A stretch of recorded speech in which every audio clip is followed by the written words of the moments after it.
Hello, everybody. Good to see you all again. I sure enjoyed our show yesterday, our Christian Witnesses of Jah live discussion show that we try to host every Saturday evening California time. It could be otherwise for you if you're in another country or another part of the United States, but that seems to work out good for most people. I'll try to vary it a little bit. But typically it's 8:30, 8 to 8:30 we start on Saturdays. And we spend an hour or two together and just try to have a spiritual association, followed by bread and wine so that we can continue to proclaim the coming of God's kingdom and of the Christ, as well as show us our commitment to him and the things that he did in giving his life. Today's show is going to be about a subject. We haven't started officially yet, although I may, as we sometimes do, keep the pre-show material with the video. But sometimes I'll just clip it, so later I'll do like a little bit more official intro in case there's just not a whole lot we go over before the show. And in any case, we'll give people a chance, whoever has time to join us live. We usually give people a few minutes and then we get going.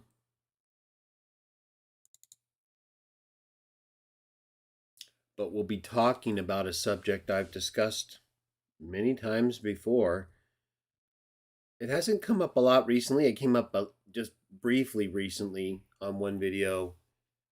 And apparently the person who brought up the question about first and last, Alpha and Omega, beginning and the end, what we'll be talking about tonight, who is that, hadn't seen the 4 videos I had done on that subject. So I thought, well, they're there, and nevertheless, maybe the person just didn't have the time to look through all the videos. So I thought, well, I'll do another one and bring together all the elements from those 4 videos. Because what happened was, the reason there are 4 of them on Alpha and Omega, first, last, beginning, end, because I started the series out after I clipped a part from a day text video, because it just seemed like a good video that would be helpful for that issue. And then several more clips came up that were complementary, not the exact same material. So it ended up with 4 videos that ultimately I think covered basically everything. I listened to them all again today. And other than one thing that I'm going to bring up in terms of the Isaiah texts, another difference, because as I note in those videos, they're not the same at all. The texts in Isaiah that are often mistranslated. Well, I guess, the Hebrew is a little easier to translate in Isaiah, the text we're going to talk about, 41, 4 and 44, 6. The Hebrew, you could get away with first and last with better, but in the Greek, no way, right? It's totally different. And when we're comparing the book of Revelation in Greek and whether or not it is using descriptions from another well-known, right, the most frequently quoted book, I believe, in the New Testament, certainly in John, Isaiah, then that wouldn't be unfamiliar to them, right? How God speaks in Isaiah 41 and 44, and then what is said in text and Revelation, whether or not they're the same thing. So we'll go over that. But there was actually, I talked about one element that's different in one of those texts, but then in the other text, one that I mentioned that we'll get to in Isaiah, it's actually different in another way.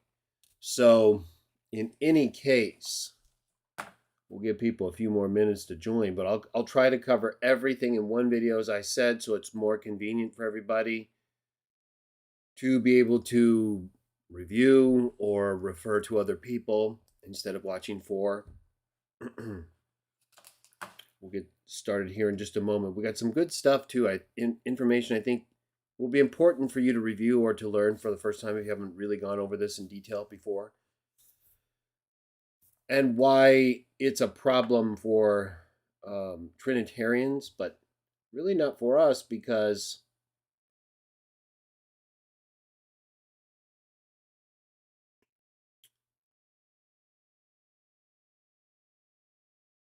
we interpret the Bible in these respects where titles are used by different individuals in God, but that are titles of God in accordance with how that is done in the New Testament and Old Testament.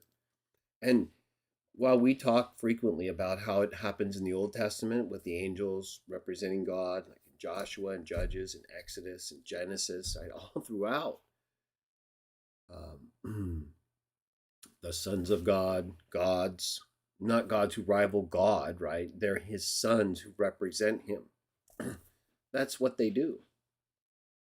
They're spirit beings like God, same type of nature as God. But they either represent him as spirits, as gods, or they're their own God authority, right? Like Satan. So we've talked extensively about it, but we're going to get into this, I think, in probably one of the most important ways tonight in Revelation that I did talk about in one or more of those 4 videos, but I'm going to make sure that we go over it tonight in a way that hopefully you will see best. You'll see as clear as I can make it in any case. And I think it's clear on its own, but there are reasons why this is a complicated issue. A lot of it has to do with a couple texts that we're going to get to that shouldn't be in Revelation. Right? A book that says you're cursed if you add anything to it. You might be holding a Bible that's cursed. And probably are. But either way, don't be alarmed. We'll get to it. Right. So that's a big part of, I think, the problem that has created this ongoing question of Alpha and Omega and why it's difficult for people on both sides to resolve, or on all sides. But then there's also this question, this issue of translation and how we represent things with quotation marks and speech indicators that in the text weren't there, and the way they wrote and understood things were not quite the same as we do today. Hence the importance of using the texts to interpret themselves so we don't read back into them, right? Which can happen if you're not careful, right? Like we believe the Trinitarians do. We believe the Trinitarians are basically, when they get to Alpha and the Omega, which I'll start in just a moment. We haven't officially started, but we're about to. It doesn't matter what it is. They interpret that as meaning consistent with the Trinity, right? They don't, for example, they're not going to accept if we say, well, that's Jesus as the Alpha and the Omega in the same way that he's everything else that God is when he's representing God. And angels are also that, as we can show. They're not going to accept that, right? If they accept that, then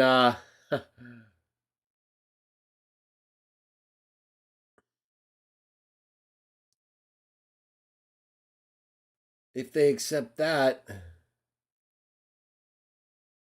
then what would be the problem with them accepting pretty much everything else in that way, like we tell them to do when it comes to the sons of God representing the one God, right? We're not just trying to, this is what the Bible presents to us, right? One God the Father. Okay, sons of God are gods, either as the one God, their Father, or themselves. So when we're talking to the sons of God, we're representing their Father. We're very rarely talking to them other than as God. At times, that does happen, both in the Old and New Testament, like you're going to see tonight. But they're still, when we do that, acting as God. Just like Jesus, right? The disciples and others still speak with Jesus as Jesus. Right? Michael still speaks with Satan as Michael. But everything they do, right? Everything, they're individuals. Everyone is. This whole representation and acting as their Father, as the one God to us, right? That does not take away their individuality. It just reinforces their recognition of God's sovereignty, of his supremacy, of the fact that he's allowing them to be exactly like him and therefore be him, because that would show their total devotion to it, right? If you completely submit to what another's will is and don't do anything else but that, and you're not being forced to do it, then probably you think that's the best path, right? That's really what it is. They recognize, though, this is the best way to be. I could choose to be my own way and different, but that would be less than the way God is. So I'm going to choose the right way and do what my Father already does, and effectively be him if he lets me, right? Whenever I can. By doing what he does, because I see that's the right way, they are effectively him. And he directly sends his sons on missions, right? He sends them forth regularly, all the time, in all of these accounts we're talking about, to represent him. It is the highest possible honor. Could you imagine being spoken to as God? Speaking as God? Not because you are God, but because you are his son, and he's allowing you to speak for him. How does it get any better than that? It really doesn't, does it? Unless you just really want to do your own will, not God's. Like Satan, or anyone else who would think that their way is better than God's. And there's really no evidence of that, is there? So in any case, let's get going with our discussion. I have a lot of good information, but a lot of it relates to that. And I'm not going to talk a lot about it in that way. We're going to really deal with text stuff. But conceptually, and just understanding our belief about the way that the Bible teaches God's sons represent him, right? There's one God, the Father. Jesus even says that, right? My Father and your Father. My God, we did a whole video on it. It's very clear. We don't even need to be. It's just word for word teaching of the text. But because of what's next, right, and the people who believe stuff that's not taught in the text, we have to get into these extended discussions about explicit teachings like they're somehow complicated. They're really not. They just become that way, or the issues have become that way because of the arguments from other people who are bringing other beliefs to the texts. And even when it comes to things like Alpha and the Omega, right, their belief still requires them to associate that with the Trinity, not with sons of God representation and speaking for God, as is always done. So that's a big part of the problem with a lot of this stuff, not just the metaphysic that they read back into the text, they being the Trinitarians, metaphysic that they ignore that's in the text, Hebrews 1:3, for example. All the temporality and distinctions between the Father and the Son when it comes to creation, glory, right? I mean, there's really no other way that a temporal relationship could be presented to us than how it is in terms of the Father and the Son. So, we get to the point where it's like, what's going on, right? We have enough evidence. They don't really have any evidence. And the evidence they do cite, they're reinterpreting in ways that aren't according to, even if we were to grant the way they're interpreting the text, right? The identification they make. It wouldn't prove a Trinitarian metaphysic. It might be consistent with it, but it wouldn't prove that. There's nothing that articulates a metaphysic of the Trinity as a basis for, as a means of understanding, right? Here's how you understand these different beings who speak for God in this way. 3 of them are part of a Trinity. The others are just, created beings, and Trinitarians don't care whatever they do. Right? It just doesn't matter. It does matter, doesn't it? It's a big deal all throughout. That's the whole problem, where one of those beings started acting out, and God responded and put in motion a prophecy involving a seed, a one who would come to be through the line of David, and bring an end to the one who tricked Adam and Eve, got them to do things they shouldn't have done. So it's all really related to God and his sons, isn't it? And the earthly children. But to the extent that we can properly understand their relationships on a metaphysical and as they present to us physically level, then we should do that. So let's take the time and spend a few moments and go through these texts about Alpha and the Omega and connect them together and see how it is,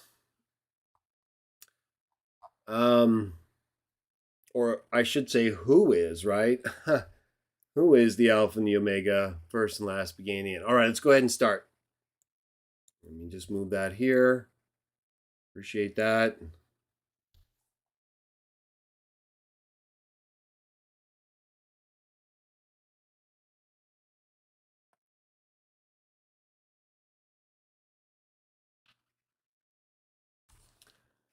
Oh, who do we have here? Okay, so we have Sandy. Nice to see you, Sandy.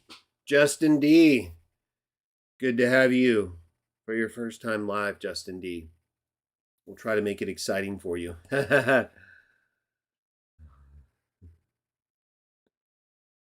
Yeah, well, you may be right, Japheth.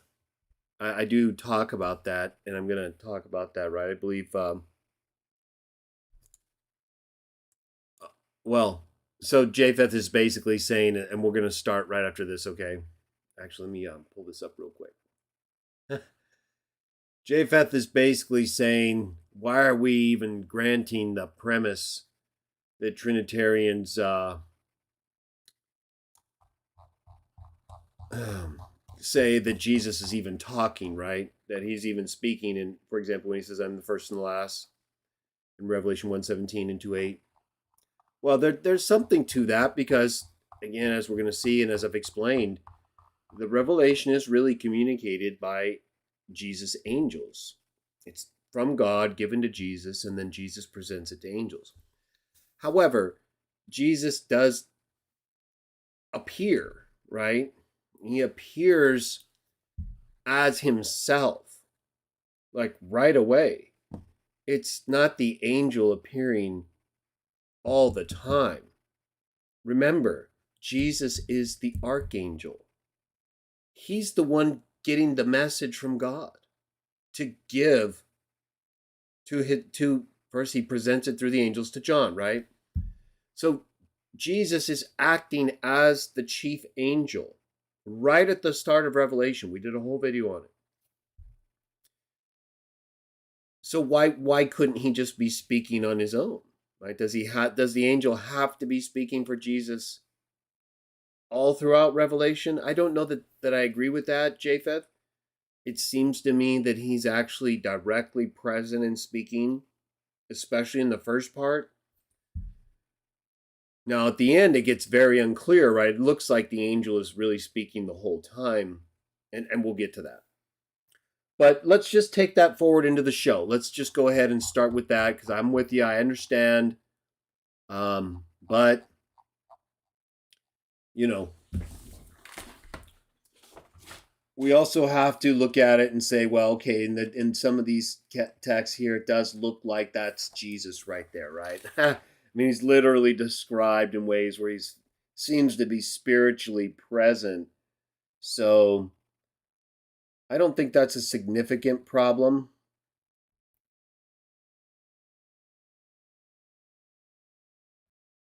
Let's see.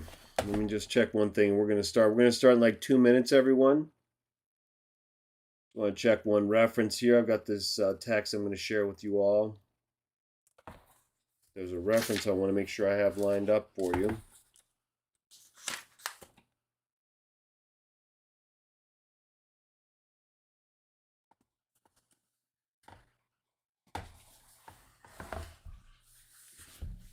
Okay, let me see.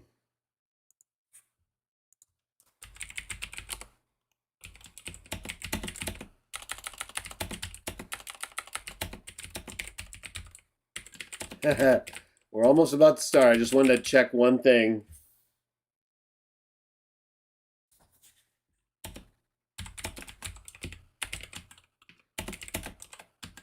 You know, I get these thoughts sometimes that I have to make sure I get right or have lined up, right? Okay. Perfect.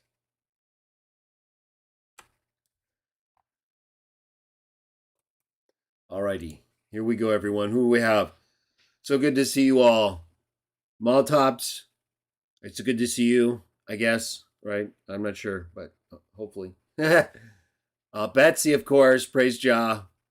Wonderful stuff. Japheth says the first and the last is God the Father, I think. Well, maybe in Isaiah, but it's different. And so you'll see. And in one text, he is called the first. He does say he's the first and the last, but again, that's where Jesus and the angel are speaking, and where I believe at least the angel is speaking for Jesus, who's speaking for God, as we'll get to later in Revelation 21-22. So he actually uses all three.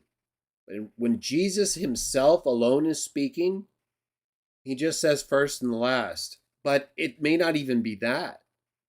Because again, as we're going to see, our best witness to Revelation, Codex A, doesn't say that.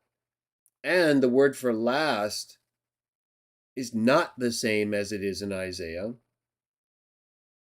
And in Codex A, when it says not first and last, but firstborn and last, as we're going to see in Revelation 1 and 2, later in Revelation 21 or 22, we'll get to it. It says first, not firstborn. Talk about this all in my second edition, Jehovah's Witnesses Defended, which I'll also briefly go over here tonight. All right, let's get into it. Let's see. Oh yeah, Everett. I apologize. I forgot about that. You still, Everett did. He asked me this question, and I was listening to the video today, Everett, and I realized I didn't answer you. So I apologize. So I think it was Isaiah 44:24, right? Let's just bring everybody up and answer that right now together. Well, the Bible Hub. Everett, can you just confirm that it's Isaiah 44:24 you were asking about? You were asking about, I think, Isaiah 44:24. I create all things by myself. And you wanted to know the relationship between that and all things were created by or through Jesus in the New Testament. Can you just verify that's the issue?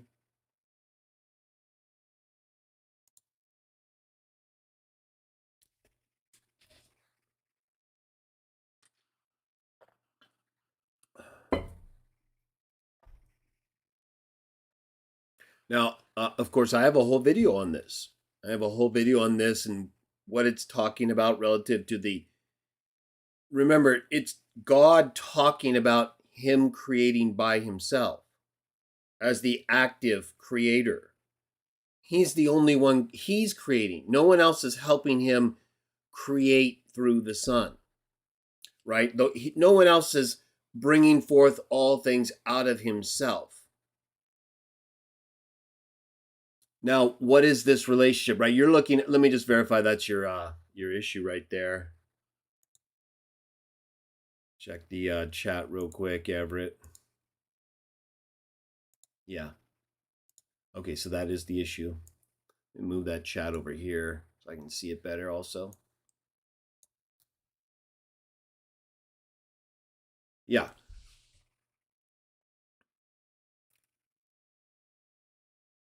Okay, good. So I did understand it correctly. So let's go back to it. Right. All right. So Everett wants to know is we're not really dealing directly with the issue of, who was with God when he created, because I have a whole video on that. I just kind of summarized the issues there. And the context of this is, of course, dealing with the idol gods of the nations, not the sons of God whom the Bible presents as being with God when the heavens and the earth were made. Anyway, Everett wants to know about this. Who spreads out the earth by, right? This word right here, by. He wants to know if that's like similar to the use of by or through, like dia, in texts like 1 Corinthians 8:6 or Hebrews 1:2, I believe it's 2, or John 1:3, right? And so let's just go ahead and take a look at that. Obviously, if we're going to try to parallel it with the Greek term in the New Testament text I just mentioned, then I think I can bring that up directly, can I? I guess not. Maybe if I make it smaller. I think I can. Oh, yeah. Okay. Well, I think I can actually keep it just the same. Okay, good. That's good.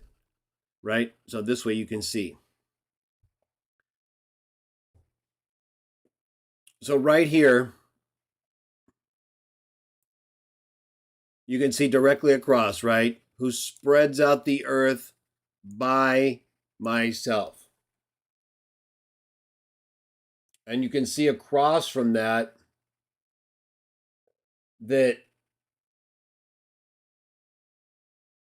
it actually doesn't use a preposition, but it uses a verb that basically means to stretch out the heavens, right? To bring them into existence is how I would interpret that in a sort of metaphorical way, right? Because he's paralleling it with being formed in the womb, spreading out the heavens, right? So there's this sort of physical and cosmic interplay of God's involvement with humans and the heavens, and his description and how he is responsible for both. Here, it uses verbs ex et tena and ester eosa for what God did in bringing forth the heavens and the earth. It doesn't use a prepositional phrase like in the New Testament texts that we talked about.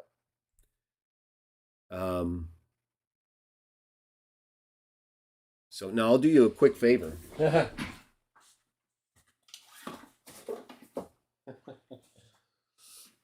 Let's check the Godogen and just be sure, Everett, that there aren't any maybe, because right, we're looking at Sweet Septuagint here. We're not really. That's why I was checking. I have Rolf's, right? I have this edition on my screen over here, and I'm going to eventually integrate it. But at the Bible Hub, it has Sweets.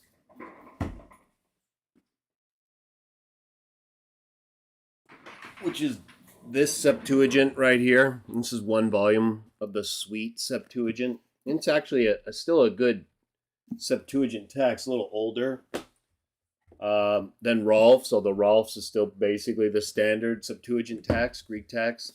The Godogen, right, and the Cambridge editions are the more technical, and probably the Godogen the best overall. Let me just do you a quick one and check the extended notes of the Godogen and see if any, for example, Aquila, Symmachus, Theodotion, or any other readings are consistent with a prepositional phrase for what is here the use of two verbs.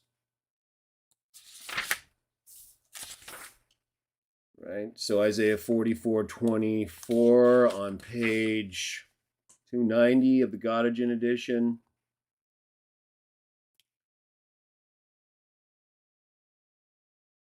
The main text is the same.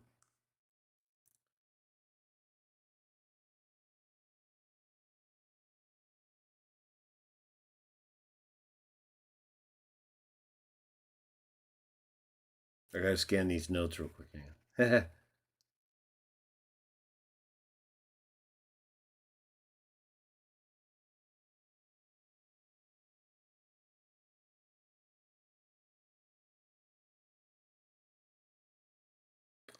Yeah, no, there's nothing that would be equivalent at all in any main text or footnote or other edition reading that in any of the editions that I reviewed that would in any way be consistent, right? So these are just verbs that are used to indicate the activity, right?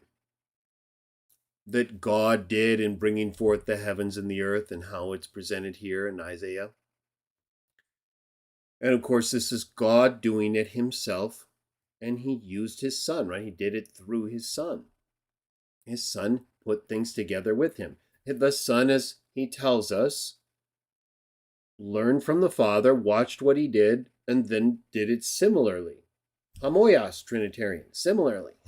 Like Trinitarians. You understand? You know, like a carpenter's son watches his dad and does it the same way, basically. Doesn't make him his dad, doesn't make him as old as his dad. In fact, it requires a temporal distinction and a difference in knowledge between the two. Just like God and his son. All right, I don't think we started yet, have we? Let's get to it. So hopefully that helps you, Everett. Let me just see if I answered your question to your satisfaction. Right. So by, through, in the agency sense, means that the Son was used. The Son was used by God the same way a carpenter's son is used by a carpenter to help the carpenter as he brings forth the building. That's how wisdom is described.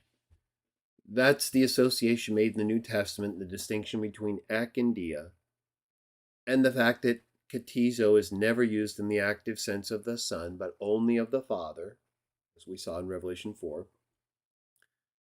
So all of these together show that the Son has a different role, and it's explicitly stated for us, right, in 1 Corinthians 8, that role has to do with after everything is brought out of the Father, right? After he stretches forth everything from himself. After he makes everything firm out of himself, the Son helps put it together. Right? That's wisdom is sitting there watching the Father bring forth all this stuff out of himself, and then helps the Father put it all together. It is really cool. And Trinitarians, of course, ruin it for everybody. Yeah, so don't get hung up by the word by in the English translations. That's maybe also part of the issue. And just remember, it's the Father is the source. The Father is the only one who is ever described as actively creating things out of himself. After he does that, now, how that works metaphysically with the Son, we don't know, because it seems to indicate that it wasn't just, it uses dia and en, right? So there's some metaphysical relationship between the Father's creation of all things out of himself through and in the Son. Somehow he's able, right, it's metaphysical. We don't really know what's going on there. It's described for us in ways we can relate to in Proverbs 8 and elsewhere, like 1 Corinthians 8. Beyond that, though, right, what are we supposed to say? It's what the Bible clearly presents. Jesus is never the active katizo creator. He's always the one, after the Father creates out of himself, who helps put things together. That's it, right? Japheth really doesn't like that assumption of Jesus speaking. Indeed. All right. Well, we'll do what we can. All right, let's go. Let's get into the show, everyone, so that we can cover all this other wonderful stuff. Thank you all for joining me. I appreciate it. And I hope you enjoy the show. Let me just change one thing right here.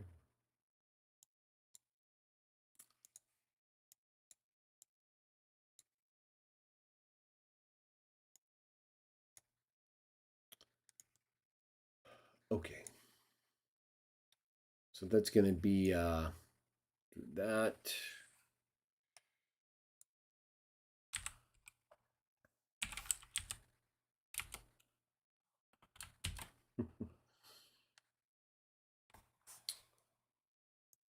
Okay.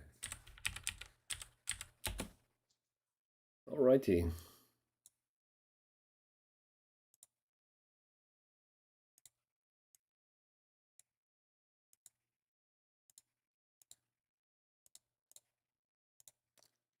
Sorry, I had to do one thing here.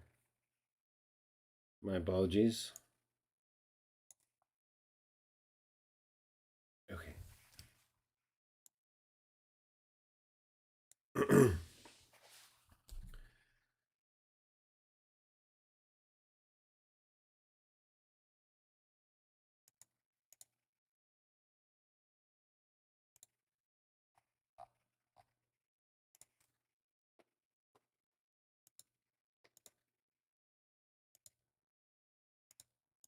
All right.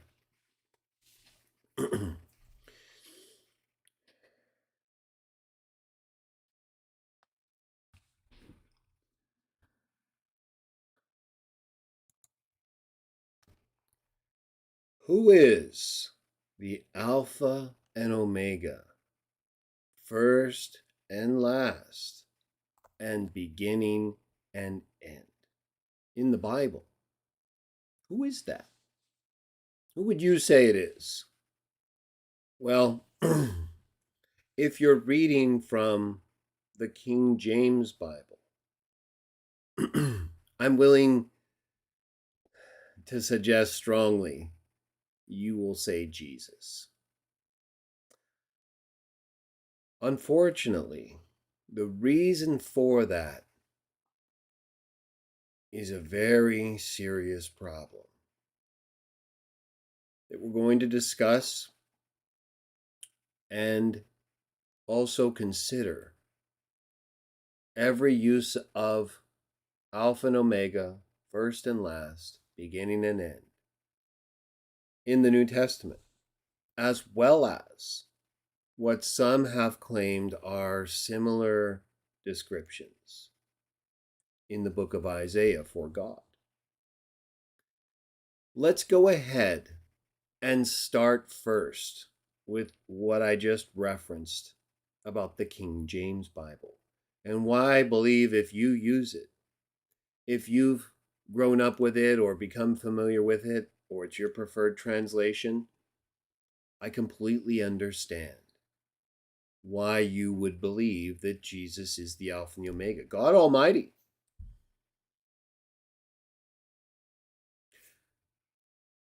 But I want to prepare you for something. I want to prepare you for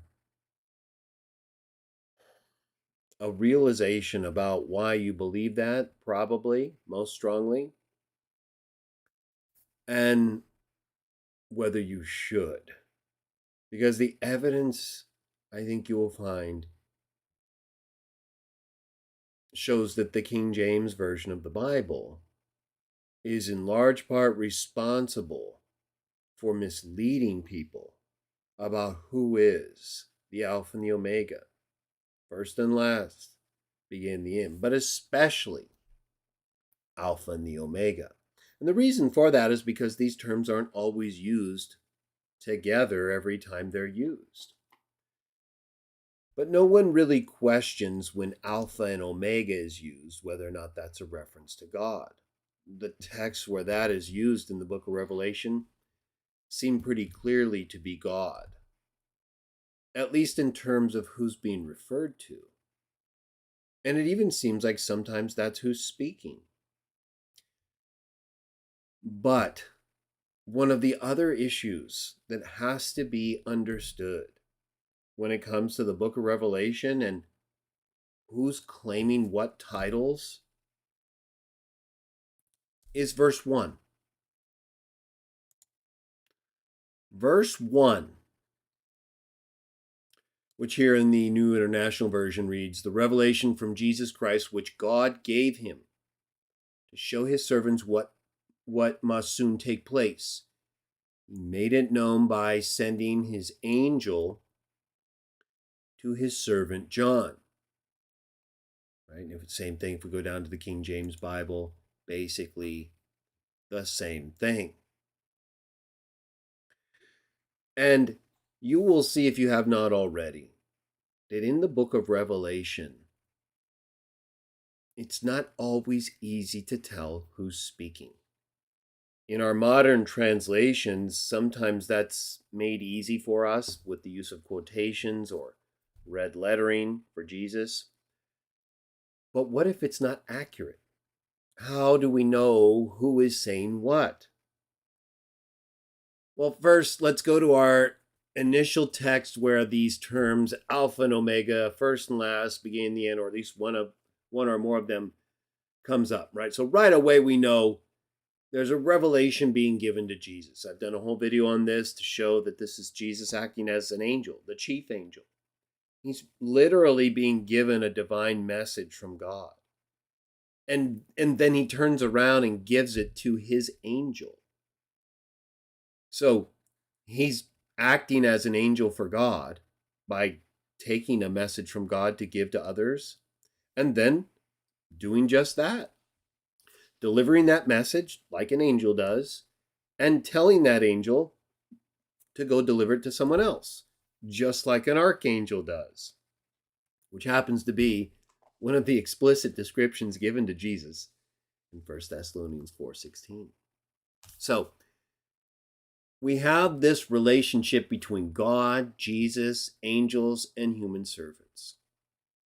And I'm going to show that at times, this angel that is talked about right here is explicitly revealed as speaking for God and for Jesus. Before we get to that, let's take a look at our first example. Revelation 1:8. I am the Alpha and the Omega, says the Lord God, who is, and who was, and who is to come, the Almighty. King James, we'll primarily look at New International and King James and NWT, maybe a few others, but because the King James bears such responsibility for misleading so many people, not just where it concerns the divine name or inserting Trinitarian texts like 1 John 5, 7, and 8, a portion of those texts that has nothing to do with the ancient text of 1 John.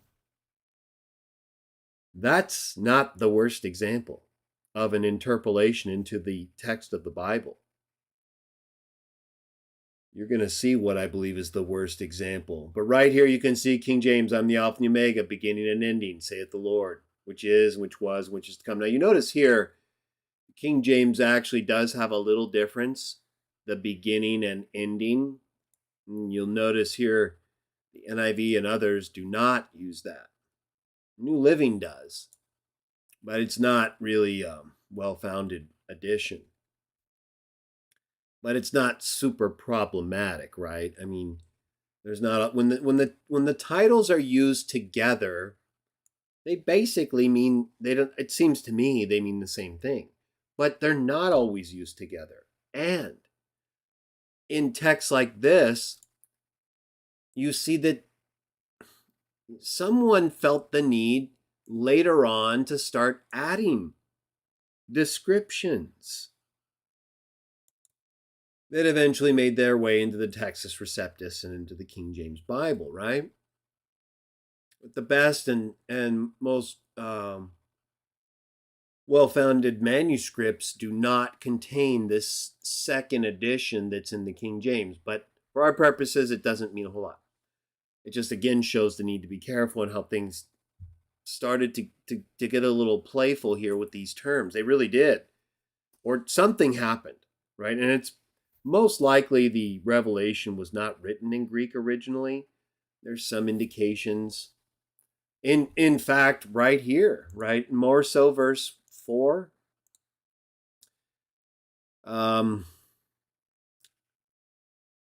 Right here.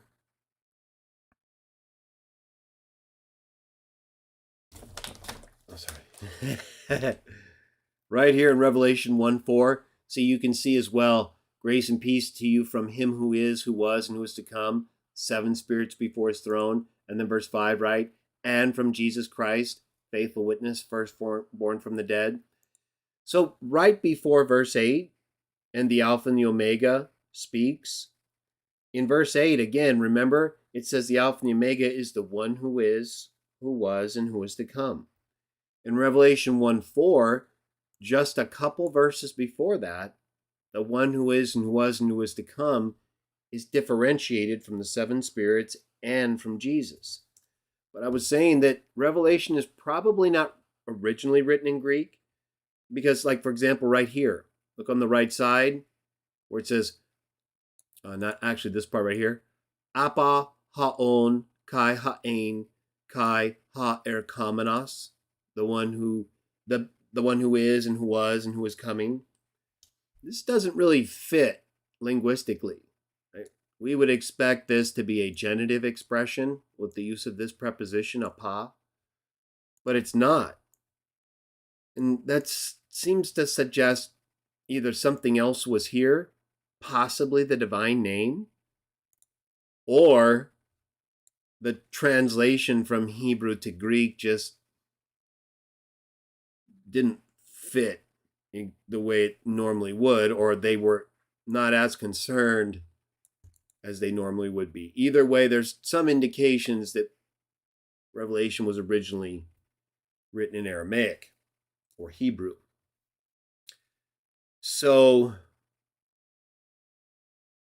what that ultimately caused in terms of some of these Alpha and Omega, first and last, beginning and end issues that you're going to see, one of which is just this some seemingly harmless addition in the KJV, beginning and ending, but it gets kind of worse or more muddled, as you'll see. Either way, our first instance of Alpha and Omega, right? We won't really count beginning and ending in King James Bible because it is not a well-supported reading. In fact, you could take a look at anything such as even Metzger's commentary. I believe he has a note on this. Just a brief one. Yeah, he says, after Omega, the Textus Receptus, following Sinaiticus, adds arche kai telos, and 20 other minuscules add he arche kai ta telos, the beginning and the end. If the longer texts were original, no good reason can be found to account for the shorter text, whereas the presence of the longer expression in 21:6 obviously prompted some copyists to expand the text here.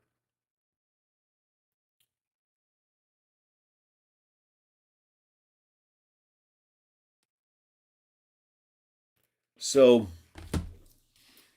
I'm not going to consider that as an instance, although it looks like it may have some support in Sinaiticus, so it has a little more representation than, for example, a text like 1 John 5:7. And as you're going to see, our next instance, Revelation 1:11. This is the one, everyone. This is the worst interpolation in the King James Bible. And I believe it's even still in the New King James Bible. Let's just verify that.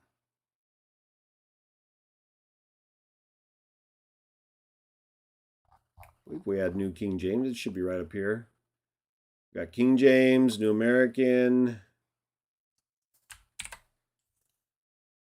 I thought we had the New King James in here too. Either way, we can check that. Oh, King James 2000 Bible. Okay. Yes. So now, if you're reading the King James Bible, this would be why I believe you would most likely agree that Jesus is the Alpha and the Omega, like explicitly claims that. Because, well, look, if we start in verse 10,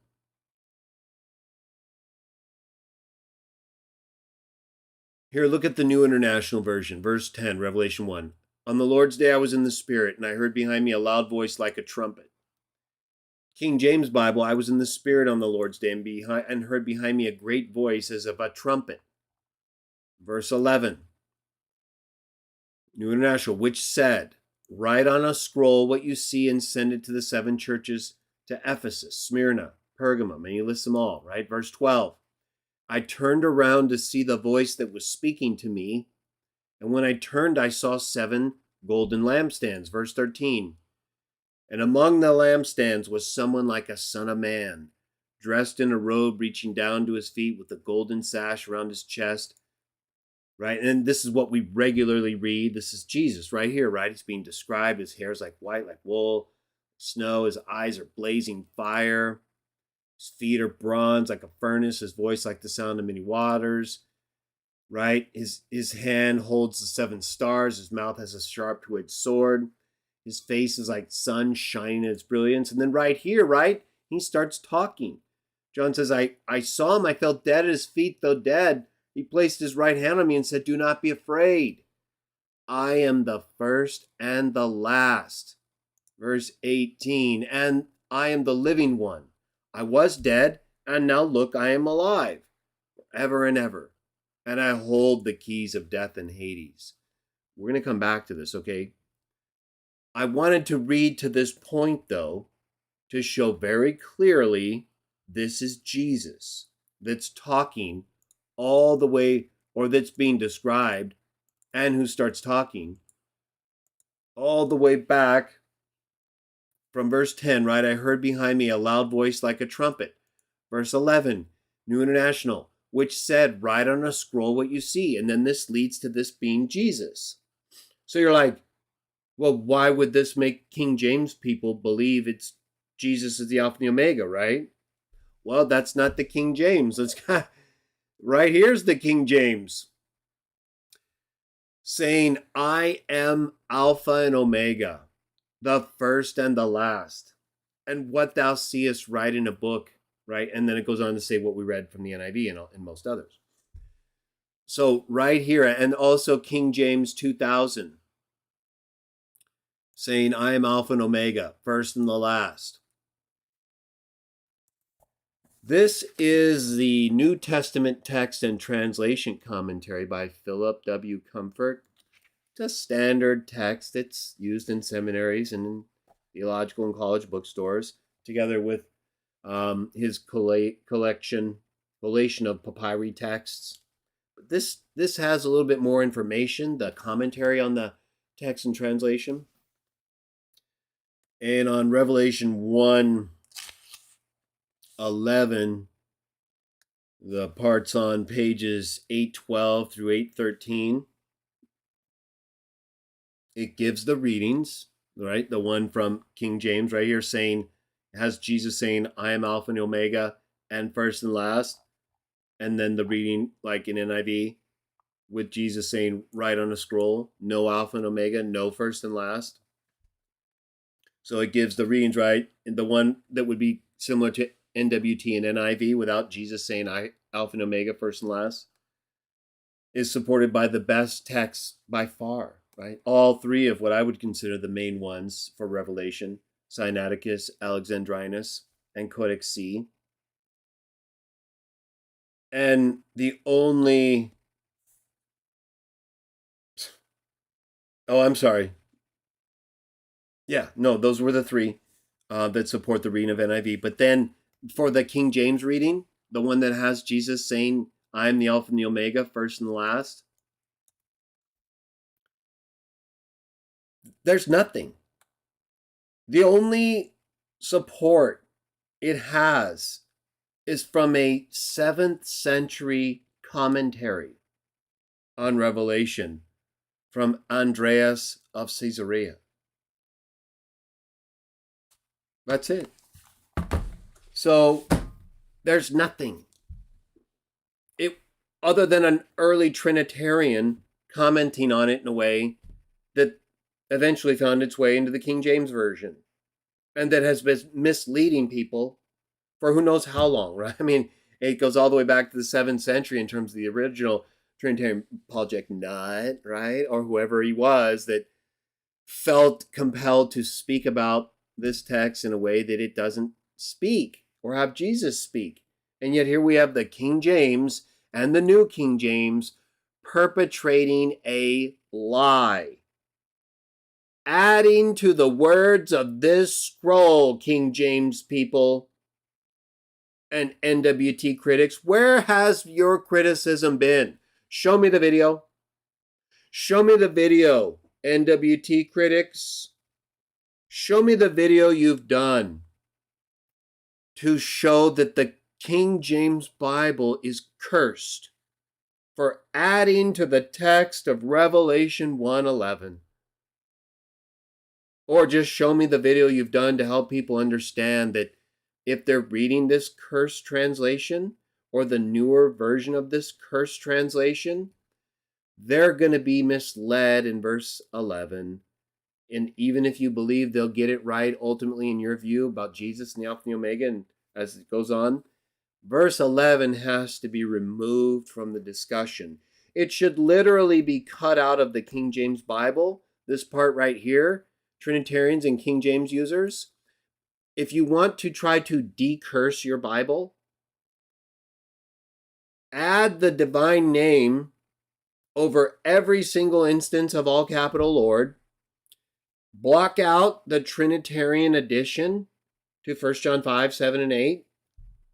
And block out the Trinitarian addition in Revelation 1:11 so that you stop defaming the God of the Bible's name and you stop misleading people with additions not just to a text, but to the book of Revelation. Sure be nice if you guys could do that and stop confusing yourselves with a cursed translation that not only removes the divine name that confuses you, not only adds a Trinitarian text in 1 John that confuses you, but that adds to the book of Revelation, becomes cursed with the plagues that are written about in this book, and confuses you completely. Makes everybody think Jesus is the Alpha and the Omega. I understand. If I were reading a cursed translation, I wouldn't probably care about God's name, and I would probably think Jesus is explicitly speaking as the Alpha and the Omega also. Now, of course, for me, it doesn't make any difference because I believe both Jesus and the angel he's sending forth do speak as the Alpha and the Omega. But this is not in the Bible, Trinitarians and King James people, and people who constantly condemn the NWT, and you're using a Bible that over and over again adds to the text, right? I'm just giving you a couple here in 1 John 5, 7, 8, and Revelation 1:11, right? We saw a little bit of an addition, although there was a tiny bit of support there, in 1:8, but for the second part, either way, then we have the whole divine name, right? So it's a joke, right? I mean, yeah, you can find some problems with the NWT, but you guys are a catastrophe, right? The Bibles you guys are using and promoting, some of them are not only cursed, they're blaspheming the name of the God of the Bible. Either way, for Revelation 1:11 is not a part of this discussion. You need to be prepared for people who are using cursed Bibles that actually add to the words of Revelation because of a Trinitarian in the 7th century. See what they do? It's not like they all do this, of course, but they do it with their translations. They do it with reading their doctrine into it. And yes, sometimes they actually do add to the text and don't get rid of it. Why is this still in the text? Why can't you guys put a divine name in the text? Why can't you guys stop using descriptions like this that shouldn't be there? You don't really have an excuse. You're just lying to everybody. And we have to spend time pointing it out so people stop being so confused. So remember, everyone, Jesus is not speaking as the Alpha and the Omega, first and last, in Revelation 1:11. Even if he did, it's consistent with the Bible's presentation of the sons of God and how they often act as God, which we'll get to. And Jesus isn't the only one that we're going to get to in Revelation. Revelation 1:11 just isn't involved, okay? So the King James people, they're in big trouble, right? They're like totally lost and confused on the divine name of God, totally lost and confused on the Trinity. They're still using outdated language texts, and even when it's updated a little bit, they still have complete additions to texts like Revelation and 1 John. So I mean, it's incredible what Trinitarians have allowed to linger on, and for how long, right? Look at how long this has been going on. It is so far beyond anything in the NWT, even if it's an error that's lingered since it was first done. King James Bible has been misleading people for hundreds of years. Oh my. So far beyond any of the damage that you might be able to attribute to the NWT. But in terms of theology, Christology, the divine name, not even close. Let's go back to the text we read a moment ago, Revelation 1:17, right? So we read all the information leading up to this. So we don't need to do that again. So we get to this point, right? John turns around. Jesus puts his hand on him and says, "Don't be afraid. I am the first and the last." And here's the Greek. Egoi mi ha protos kai ha eschatos. And then verse 18. I am the living one.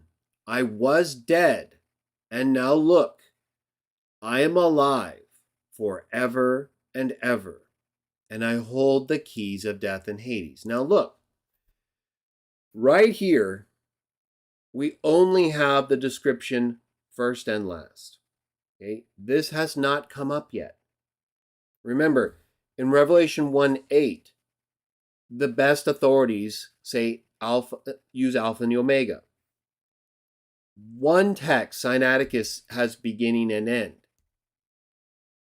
Revelation 1:11 doesn't use any of those. That's just the cursed translation of the King James and those that are like it. Revelation 1:17 does not use Alpha and Omega, and it does not use beginning and end. For the very first time in the book of Revelation, it uses the first and the last. And it directly associates it with Jesus being alive and dead.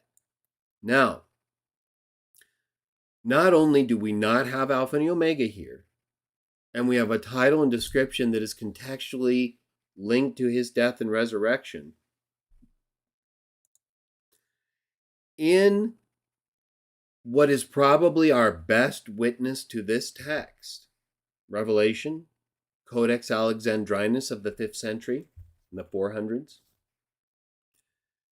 does not say the first and the last. It says, I am the firstborn, prototokos, and the last. Let me bring up the New Testament text commentary, Comfort, just to share with you the note that he has. This is an item you can see, right? You could look online at Codex Alexandrinus, and I've looked at it as well, and I have copies of it that show the use of firstborn in Revelation 1:17, and I believe also in 2:8. Yes, 2:8. We'll get to that next. So in Revelation, on page 813 of New Testament Text and Translation, Comfort, here's what he says. He says, all manuscripts except Codex Alexandrinus name Jesus here as the first and the last. Alexandrinus names him the firstborn and the last. The context prompted this change, inasmuch as it speaks of Jesus as being the one who passed through death. As such, he is the firstborn from the dead. And then he refers to the same change appears in 2:8 in Codex Alexandrinus, right? Like I just referenced. And then he has a note on that text. And then, of course, as we saw earlier in verse 4, right? It was also consistent with verse 4. Or Revelation 1:5, I should say. Right? The firstborn from the dead. That's basically very similar to what Codex Alexandrinus is saying in verse 17 and in 2:8. And this is an important reading variation because, again, it's in probably our best witness. Contextually, it actually fits, right? Firstborn from the dead. We just read it in Revelation 1:4. The comment in Comfort's text commentary referred to Colossians 1:18. The context of Revelation 1:17, right after he says first and last, speaks of him dying and coming to life. So the firstborn and the last fits that context just like Revelation 1:4 and Colossians 1:18 does. Firstborn from the dead. So now we still have last, right? And this expression comes up, it comes up again in a very similar way in our next example. Let's go to it, right? Jesus goes on and speaks.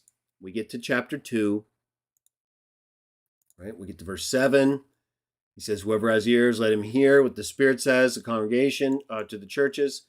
The one who is victorious, I will give the right to eat from the tree of life, which is in the paradise of God.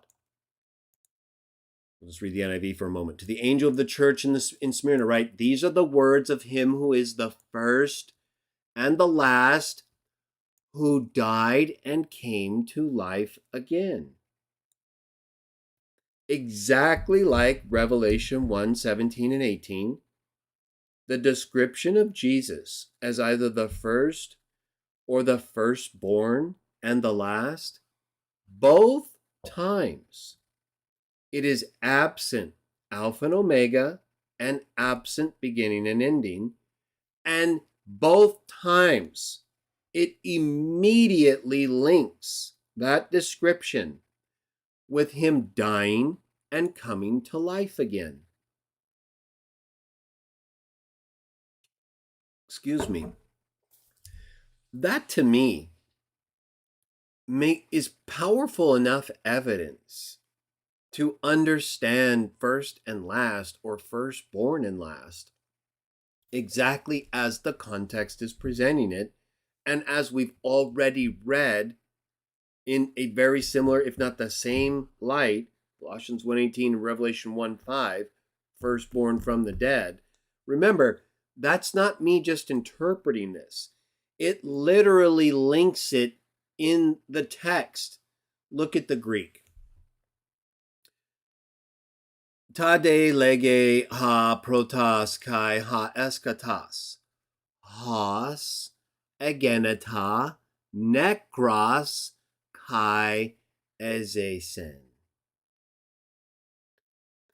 The text itself directly explains the description. And to me, the reading of Codex A, firstborn,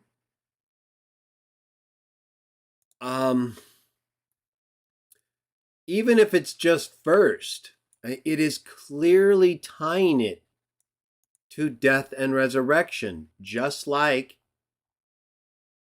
it did earlier, just a couple verses earlier, right? It's not like a long time gap. He's talking to John. He's going through this series of instructions to the congregation. 17, again, I am the first and the last, and the living, right? I became dead, and look, I'm alive.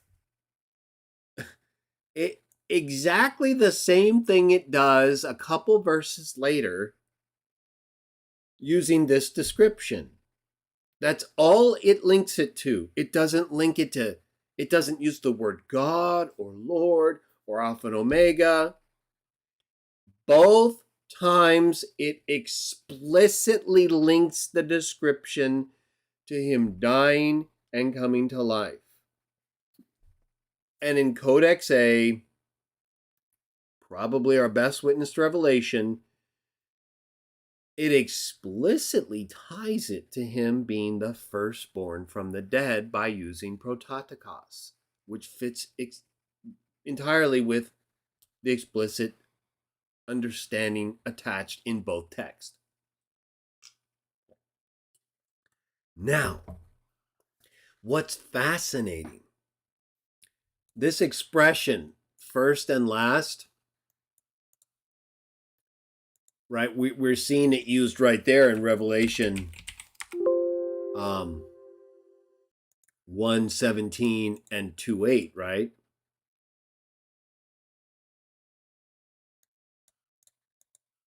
And as we saw, it's contextually limited to him dying and coming to life. It explicitly, it's not even a separate sentence. It literally links the description with the expression, showing that that's what it means. And the fact that Codex A uses prototokos right after calling him the firstborn from the dead in verse 5. The context clearly has nothing to do with Alpha and Omega, Lord God. And the other uses of Alpha and Omega never talk about living and dying again. It's the only time that happens in Revelation 1:17 and 2:8, where the use of first and last is tied to his death and resurrection. Now, as we're going to get to later, but I'll bring it up real quickly now. You see this right here? I highlighted it in the NWT, Revelation 22:13. I'm the Alpha and the Omega, the first and last, the beginning and the end. We're going to get to this, and I'll explain this later. But here, you see where it says the first? In Codex A, it doesn't use firstborn. It just uses first, protos. So essentially, Codex A, probably our best witness to the text of Revelation, in the text itself, does exactly what we're doing when we are interpreting first and last of Jesus in Revelation 1:17 and 2:8 as a reference to his death and resurrection. Codex Alexandrinus explicitly makes that point by the use of prototokos. The context does too, but again, changes protos to prototokos. But it doesn't do that here. Again, we'll come back to this later to talk about it in more detail, but I want to make that point now, because you need to remember that there is a textual difference in our best witness to this book that says in Revelation 1:17 and 2:8, that's not the same as Revelation 22:13. That's not the same first. It's a totally different word and a different context. So we actually have textual support for our understanding of first and last in Revelation 1:17 and 2:8 and 22:13. All right. Now, let's go to Revelation 21:6. Let's do that in the Bible Hub. Revelation 21:6. Let's just take a quick look and see how you guys are doing there. Make sure there's not,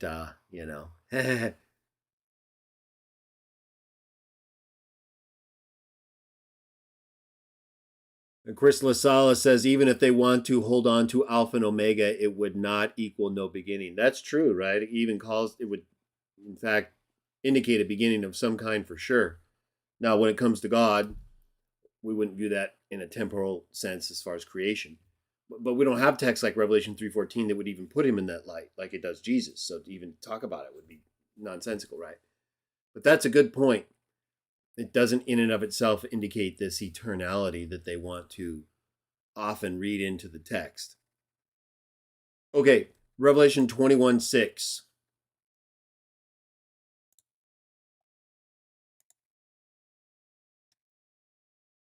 Let's look at verse 5 first. And we're going to read a little bit this more in detail, but for now, let's just look at some of the Bible Hub readings. Okay, so he who is seated on the throne, I am making all things new. It's talking about God, right? Because if we go back, let's just make it clear so that we're not.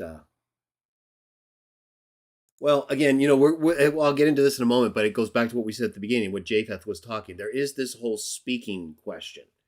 Who's talking for who? And that's going to come up significantly in a moment. But I kind of want to get things going, right? New heavens and new earth. Holy city coming down. Look, I heard a loud voice from the throne saying, look, God's dwelling is among his people. They'll be his people. God himself will be with. This could be Jesus talking, right? Because he's yelling out from the throne. And of course, he's the one giving the revelation that he received from God. And he seems to be speaking in the third person, right?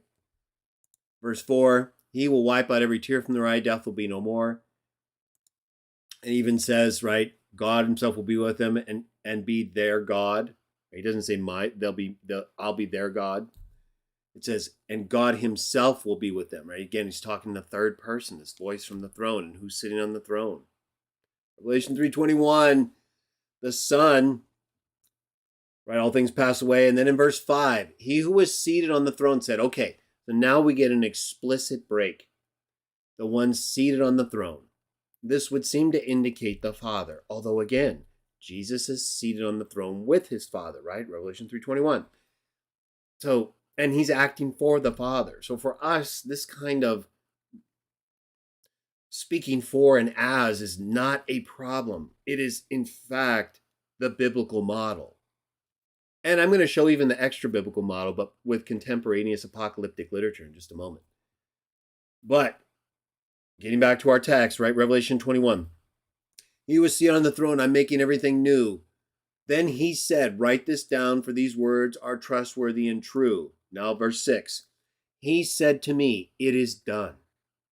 I am the Alpha and the Omega, the beginning and the end. No first and last, right? That only happens in verse 13, Revelation 22:13, after 1:17 and 2:8. And I believe in part that may be, it may be that Codex Alexandrinus has it right in terms of how it textually makes a difference.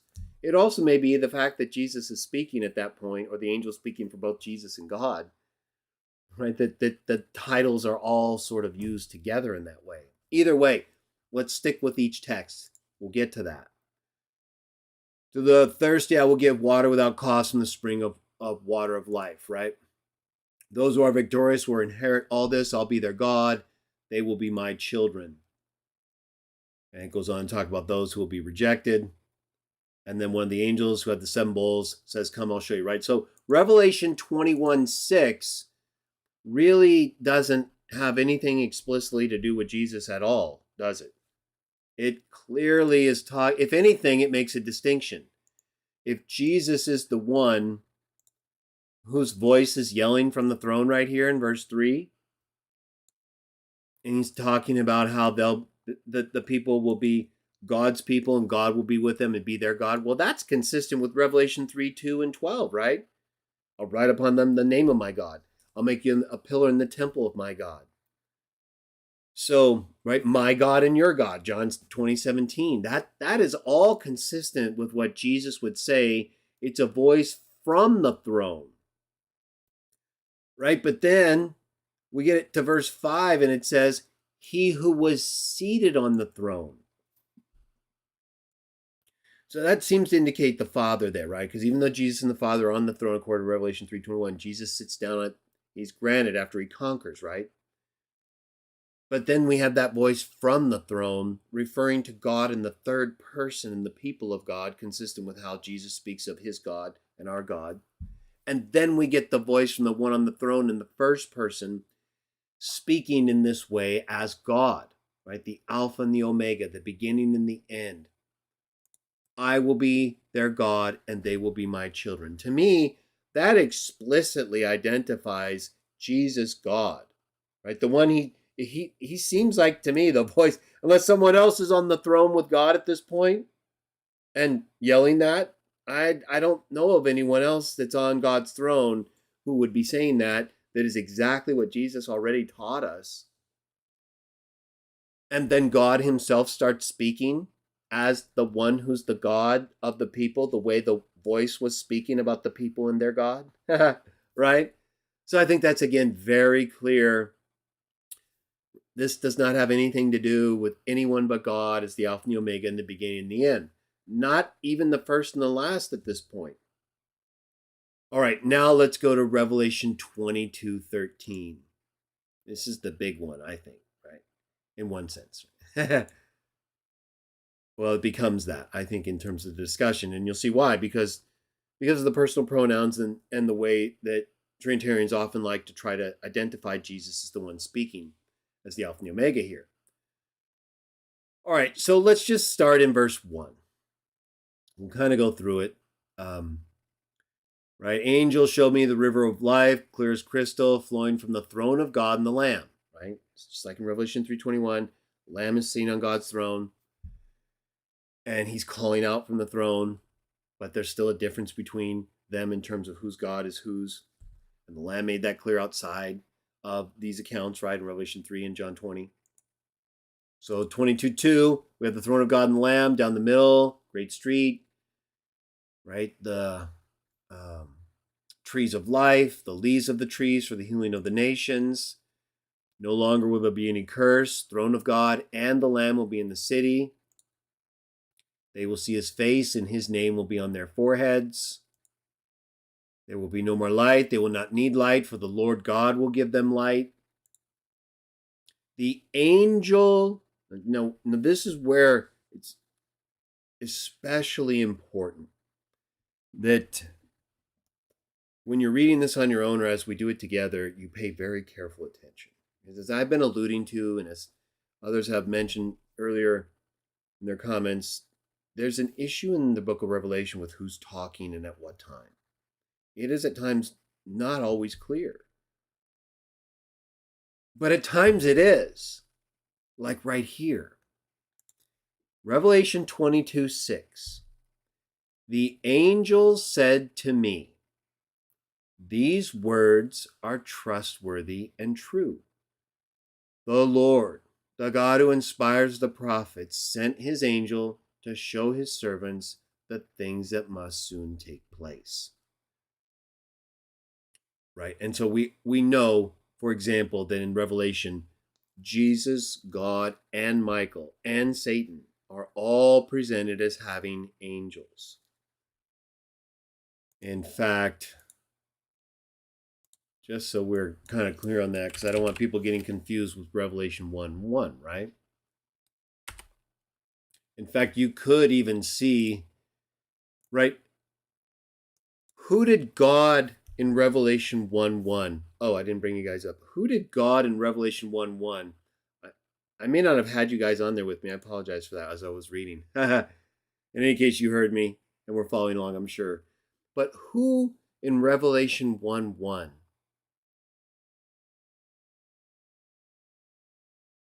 did God send?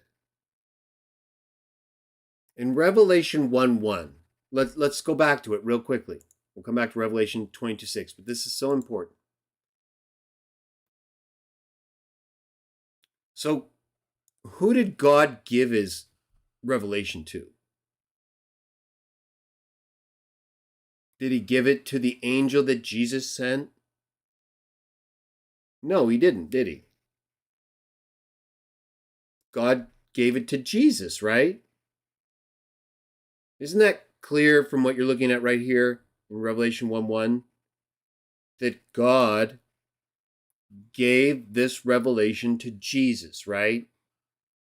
He didn't give it to anybody else. He gave it to Jesus, and then Jesus gave it to his angel, right?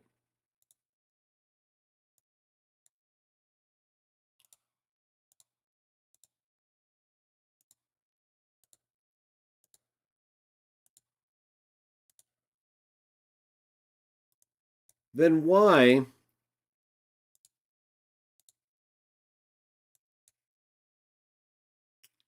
in Revelation 22 does it say, let me bring it back up here. If God gave Jesus the revelation in Revelation 1:1, why does it say in Revelation 22:6 that God sent his angel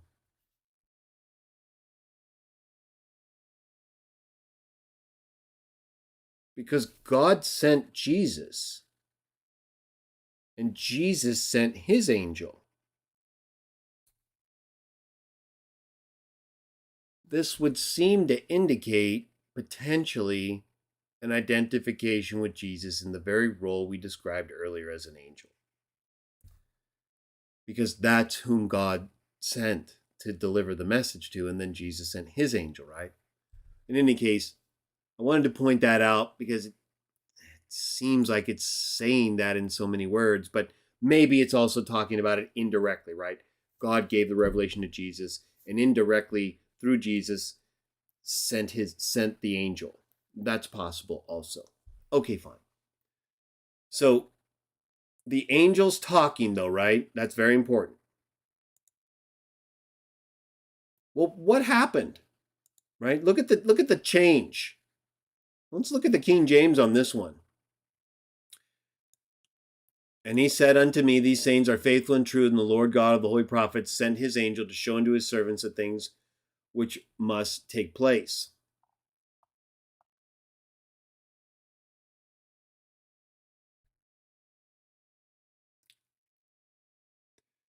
The NIV actually adds the word angel, but the angel is the one who has been showing him these things. In fact, but I want to point out both of those as true so we're very clear on what's happening the whole time. Well, you're going to see that actually made explicit, so we'll just get back to it this way. All right, but in any case, that NIV is adding this word angel. It doesn't actually use, it just says, he said to me, these things, the words are faithful and true.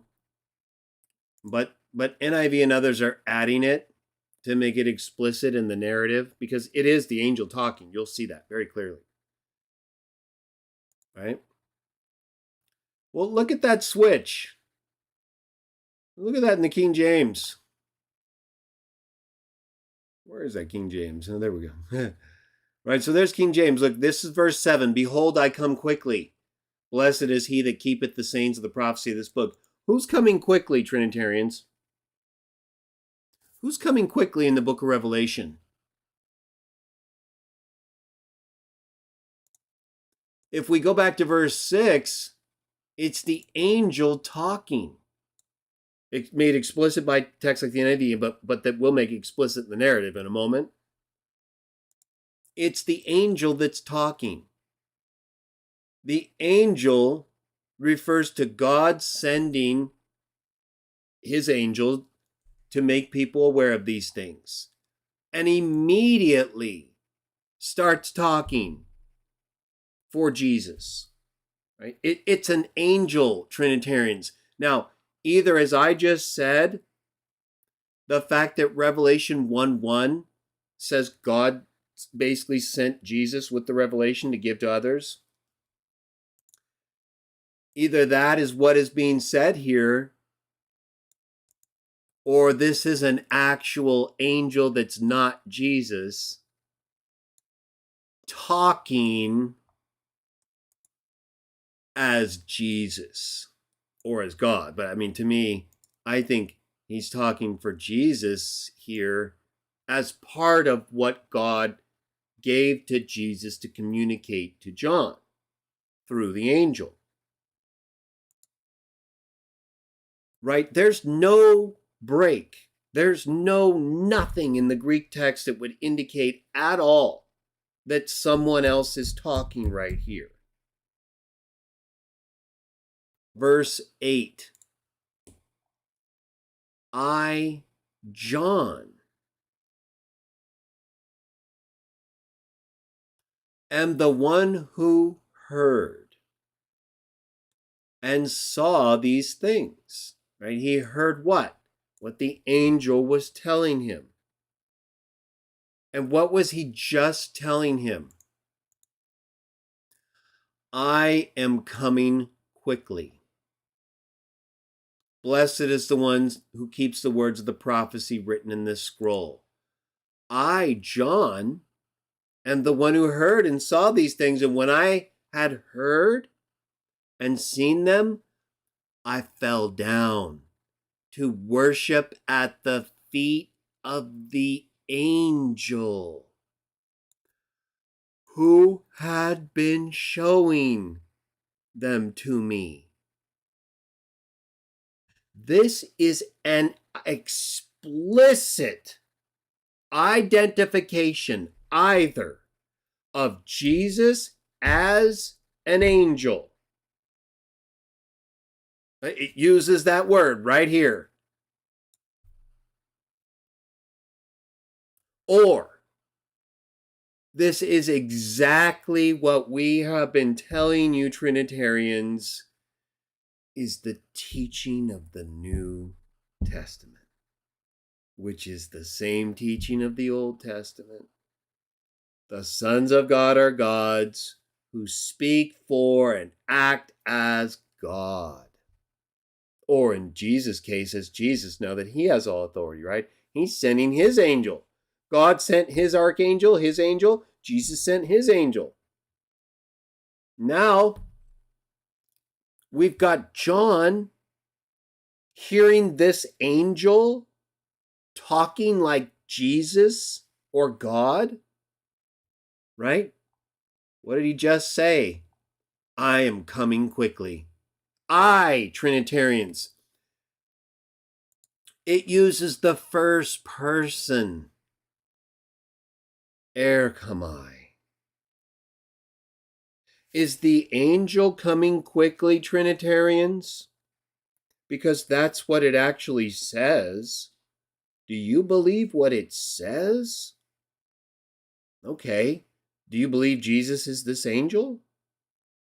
So you don't believe what it says. Do you believe this angel is coming quickly? Is that what you're saying? Well, that's what John started to believe, right? And look what he did. He started listening to this angel say that in the first person. I am coming quickly. And remember, this was right after the angel just told John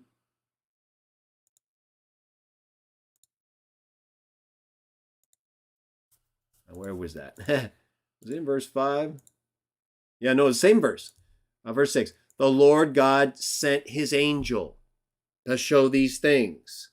He said the angel just told John again what was happening. And then the angel immediately begins to speak like Jesus or God.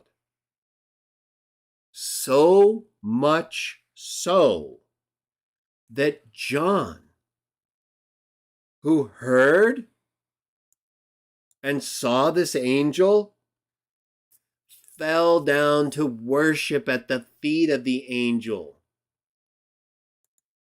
And that's when the angel realized John was worshiping the angel as an angel, because the angel just told him that God sent his angel to show him and tell him these things, but then started to speak in the first person as Jesus or God. John then reacts and bows down to the angel as if he is God. But the angel realizes that and stops him. We know that because look at what he says. Don't do that. Right? This is the angel now stepping out of speaking for God or Jesus. Remember, I told you earlier, sometimes that happens, but it's very rare, right? And in this case, the angel's actually stopping speaking for Jesus or God to deal with John, who's overreacting, because it's very convincing, right? It's stuff, that's what they do. That's what they're supposed to do. They're supposed to be God to us. That's why you see things like you see in John 20 and elsewhere, all the way back, Exodus, all of it. That's how they're always presented, always speak, and always viewed and treated. So it's nothing unusual at all. It's in fact consistent with everything we're taught. The angel then tells John, look, I'm a servant like you. worship God, right? So the angel realized that. Is that not clear? Is the fact that the angel corrects John about how he's to view the angel as an angel versus God as God not clear in what the angel says? But that doesn't change the angel from doing what it's doing, does it? No, he started out and has been speaking for Jesus and God. He stops John from doing something wrong, and then he goes right back to it. Then he told me, do not seal up the words of the prophecy of this scroll, because the time is near. Let the one who does wrong continue to do wrong, the vile continue, the one who does right continue, let the holy person continue. Look, I am coming soon. My reward is with me, and I will give to each person according to what they have done. Who is that? Isn't it Jesus that gives us according to what we've done? Certainly according to John 5 and elsewhere in Revelation. I don't think an angel's been appointed as judge in that way, has he?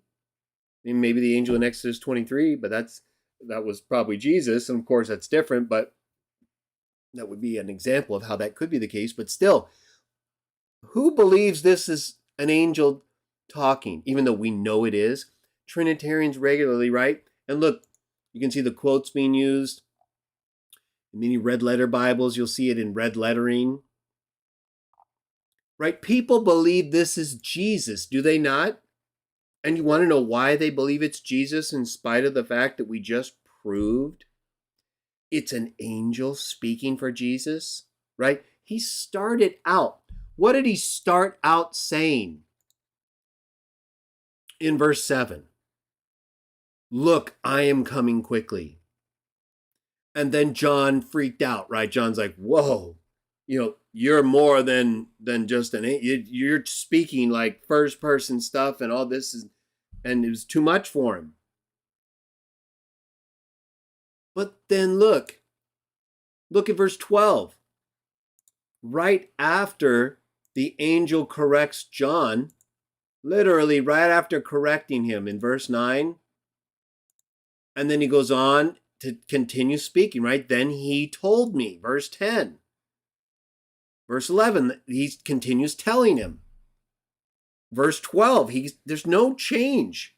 He goes back, in fact, everybody, this angel, and says the exact same thing that he started to say in verse 7 before John interrupted him. He goes right back to speaking for Jesus, I believe in this case, right? Because, of course, the revelation's given to Jesus, but it involves Jesus, and Jesus gives it to the angel to give to John. And that's why in many instances, except for maybe a few at the beginning where Jesus seems to be manifestly there, otherwise, he makes it very clear he's talking through his angel. This account in Revelation 22 is the key to so much more than just this Alpha and Omega discussion, because it exemplifies what we are talking about all over the place, where it concerns not just Jesus, but the other sons of God, but him most of all. And this is what Trinitarians never use. They absolutely refuse, and instead go to later doctrine to try to figure out all this stuff. When if you just spend some time, right, and you don't use a cursed translation that's adding words to the prophecy of this scroll to confuse people, you can see very clearly it's an angel that's talking the whole time. Other than, again, certain instances where there was no explicit identification of Jesus as the Alpha and the Omega. He explicitly said he's the first and the last in a context that was exactly the same twice, parallel with the firstborn from the dead in Revelation 1:5 and Colossians 1:18, consistent with Codex Alexandrinus, firstborn in those two texts, but not in 22:13. I mean, this is not nothing. This is a lot of textual, and we're not done. I've got more. But how often do you hear this? And yet I wrote about this back in 2000 in my second edition of Jehovah's Witness Defender. I think even in 1998, my first edition. I've got 4 videos, and I still get questions from people. And I know it's not always the easiest thing. Sometimes it takes a little time to sit down and go through it. But some of these people haven't even figured out that Revelation 1:11 in the King James is not correct. So we're starting with so much difficulty from the start. It just makes it a difficult topic overall. But if you can get through one verse at a time with people and help them to understand what's happening and who is who and what is what and who's talking for who, it makes more sense. But the real reason they believe this is Jesus talking and totally collapse from what we just showed, from at least verses 7 through 12, although I believe it's even further back than that with the angel talking, it's because of verse 13. Or I should say, it's not verse 13, but hang on. Right? So we go, look. Remember, this is the same angel talking from verse 7. Remember, he starts talking. I am coming quickly. Blessed is he who keeps the words of the prophecy of the scroll. John sees it, hears it, collapses. The angel has to explain to him, no, I'm like you, but I am here speaking as God. So don't do that. Then he goes on speaking. It even says in the text, then he told me, kai lege moi. Verse 11, it's the angel telling him. Verse 12, the angel picks up where he left off in verse 7. I'm coming quickly. Reward is with me. I will give to each one according to what they have done. Verse 13, I am the Alpha and the Omega, the first and the last, the beginning and the end. Everybody, this is the angel talking. This is the angel talking, I believe. This is the only time in Revelation where all 3 titles are used at the same time. Alpha and the Omega, first and last, beginning and the end. It's the only time. And it just happens to be when the angel is clearly speaking for Jesus and for God. There has been no change, no break, nothing. Nothing but continuous, consistent identification with an angel.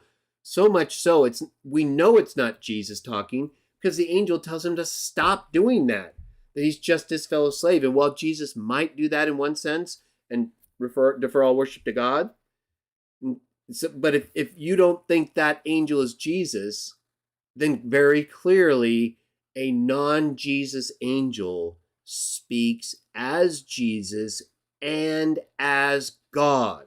That's indisputable. It's like explicitly made plain in the narrative. And yet we continue to have to deal with Trinitarians who can't figure this stuff out, whose translations confuse everybody with either quotes that are incorrect, red lettering that's incorrect, or texts that are just incorrect.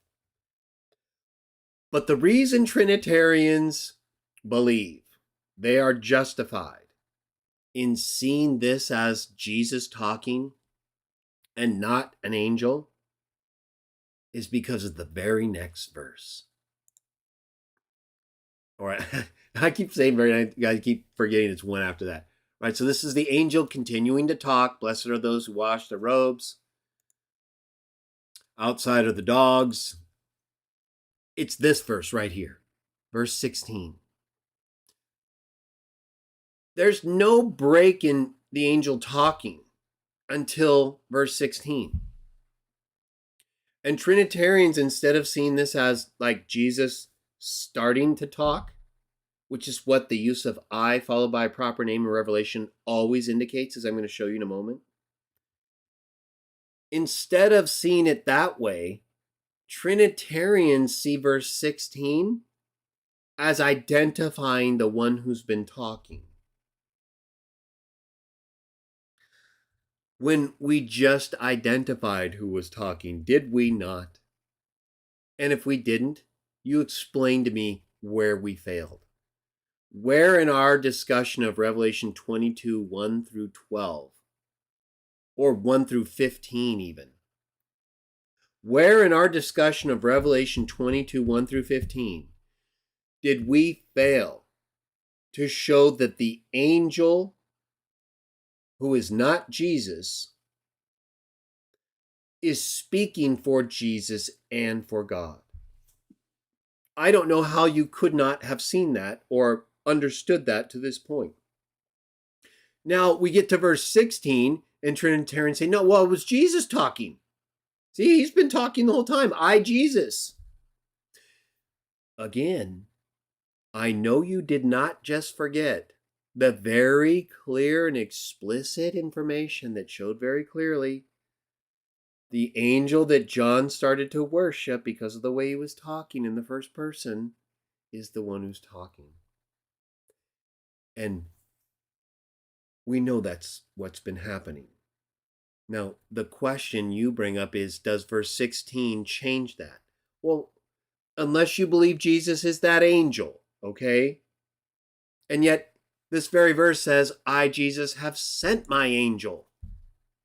Just like 1:1 says. God sent his angel and Jesus sent his angel.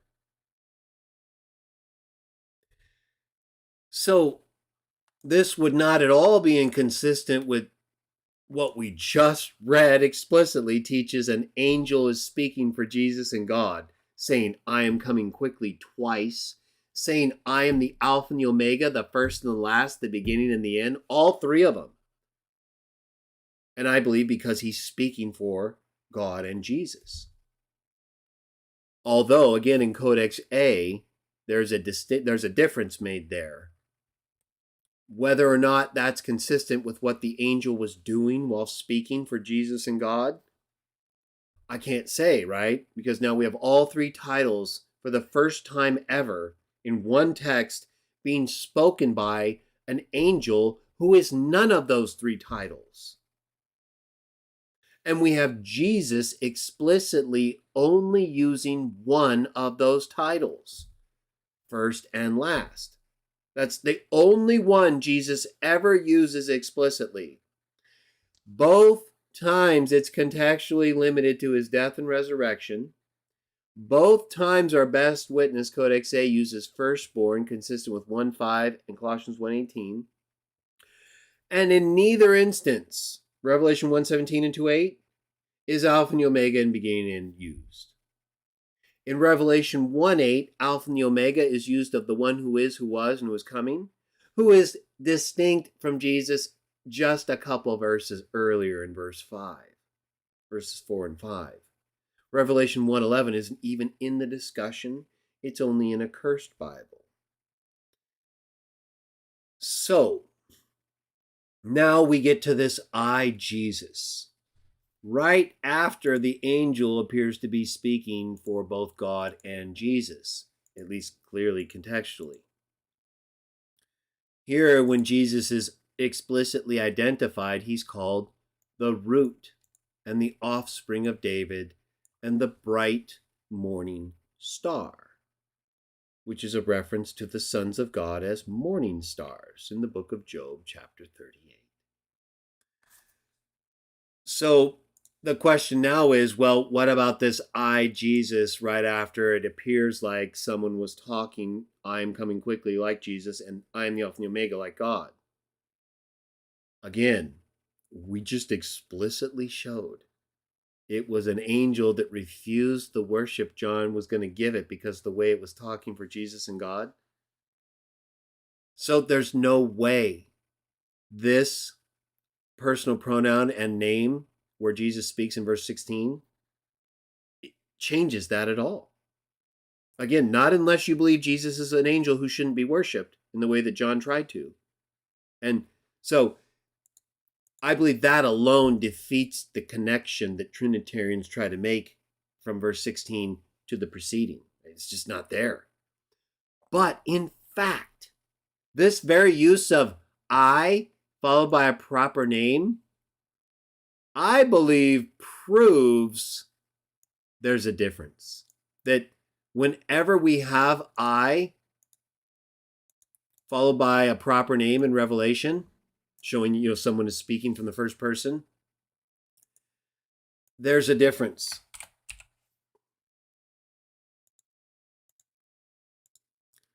There's a difference in the one speaking.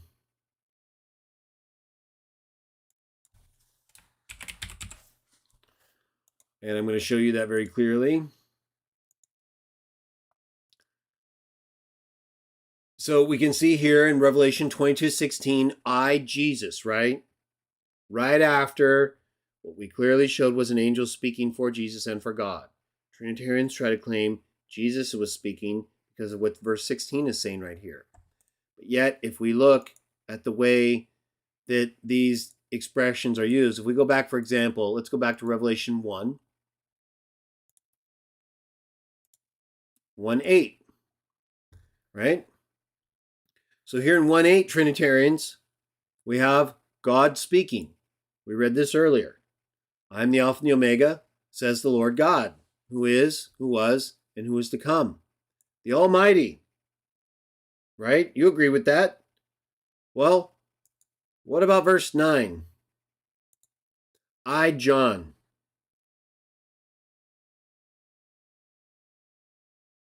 Ego Ioannes.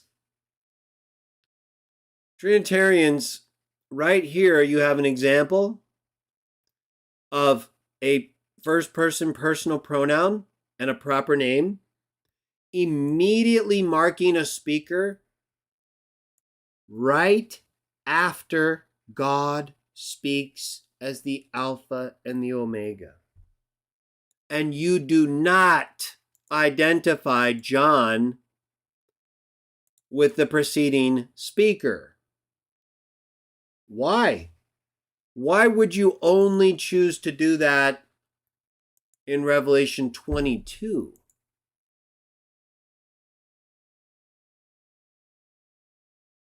And in fact, you do and you don't do it in chapter 22, right? You do it when it comes to Jesus because you want Jesus to be the Alpha and the Omega of the preceding verses, and that he identifies himself in verse 16. But Trinitarians, what about Revelation 22:8? Hi, Dada. Trinitarians right here. Look at Revelation 22:7. This is the angel speaking for Jesus, right? We read this earlier. Look, I am coming soon. Blessed is the one who keeps the words of the scroll of the prophecy written in the scroll. Right after that, I, John. Hi, Dada. Is John the angel speaking in verse 7, Trinitarians? So, in fact, the preceding two instances of a personal pronoun and name in Revelation 1 and in Revelation 22 show that it marks a change. It shows it's a different speaker, Trinitarians.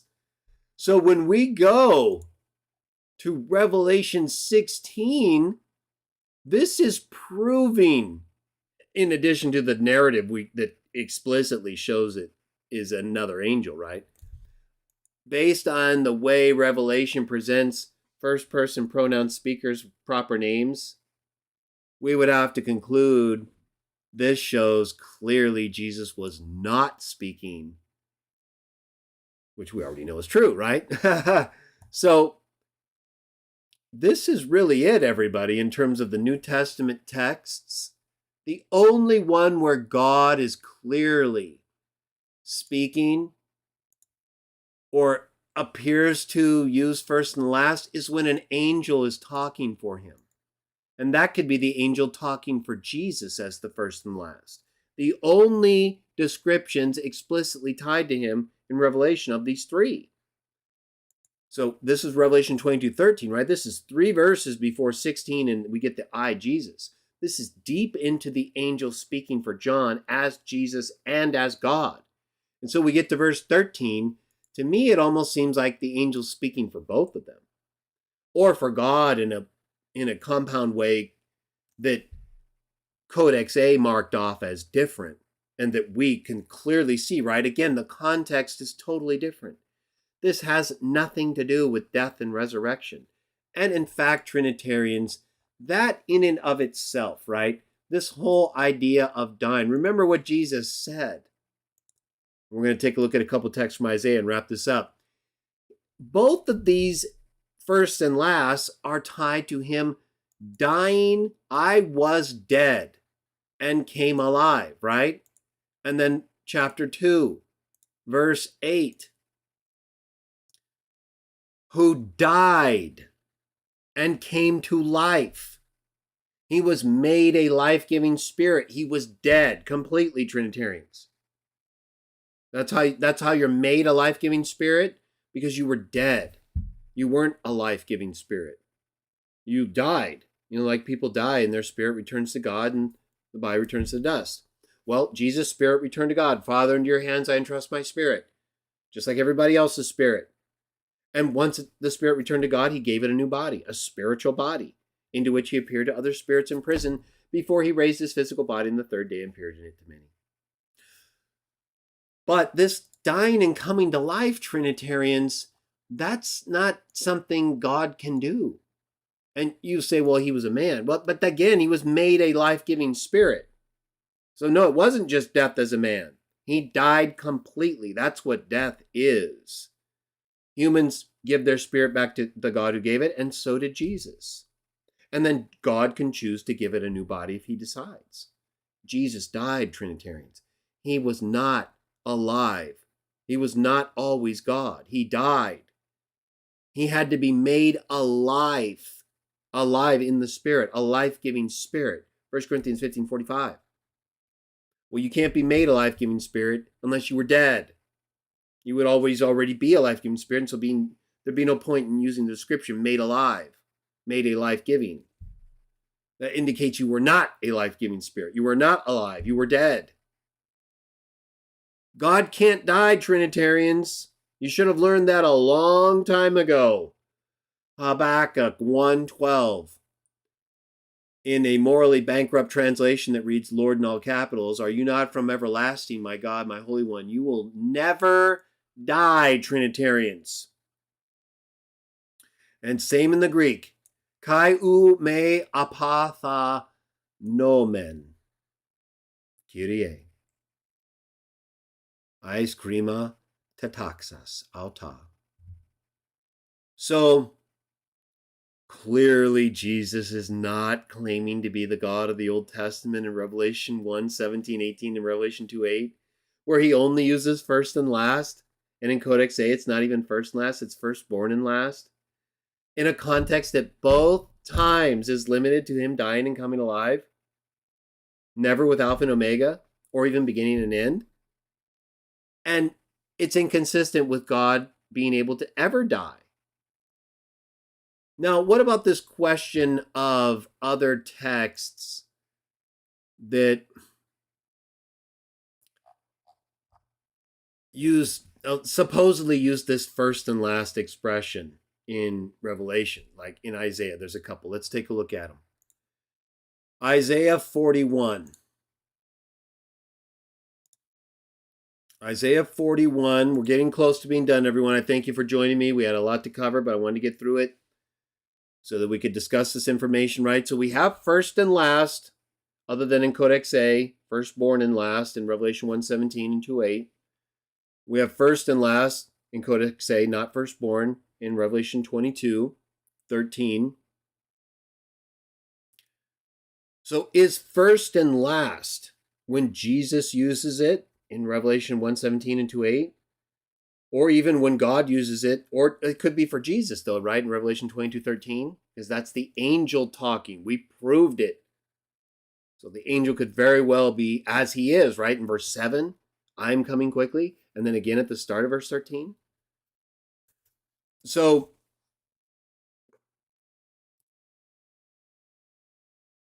first and last, and other than in Codex A, may just be the angel speaking for Jesus. The only time they're all three used when the angel speaks. But again, is first and last in Revelation, and in particular, right? Revelation 1:17 and 2:8, because the 22:13 could be the angel speaking for Jesus or a description of God similar to Alpha and Omega, beginning and end. But is it similar to what's happening in Isaiah with God or with Jesus in Revelation? Well, no. So we already know, right, that Codex A, probably our best witness to Revelation, is different when it comes to first and last in Revelation 1:17 and 2:8, and first and last in Revelation 22:13 for God. A textual difference consistent with our understanding, consistent with the context of all these texts. But Trinitarians often say, yeah, but that's God's title from Isaiah. First and last. Excuse me. And in fact, right, similar with the Revelation 1:11 King James curse verse, a lot of damage has been done by Trinitarian translations of Isaiah 44 and 41 as first and last. Now, with the Hebrew, it's not as much of a translation problem as it is in the Greek, right? And of course, most translations, they are not translating the Greek. So I don't want to accuse them too much of misleading people, similar to Revelation 1:11 in KJV and New King James Version. But they definitely link them, right? Even in like my United Bible Society's Greek New Testament, or even in my Neso Alan Greek New Testament, if you look at the notes in the Greek text, they refer, and Trinitarians regularly refer to Isaiah when it comes to this first and last description. And here's one of those texts, right? Isaiah 41:4. Excuse me. Who has done this and carried it through, calling forth the generations from the beginning? I, the Lord, morally bankrupt representation of the divine name, with the first of them, and with the last, I am he. Right? And again, I am he, any who, ego eimi, means I, he. He is a pronoun that stands in place of a noun that is derived from the context, whether it's John 9:9 or numerous instances in John 8 and elsewhere, or in Isaiah. It's very common and used in Trinitarians, of course, misuse that expression as well. We have a whole video on the I am sayings of God if you want to take a look at that. But notice here in NIV, right, if you look at the New Living Translation, it says the first and the last.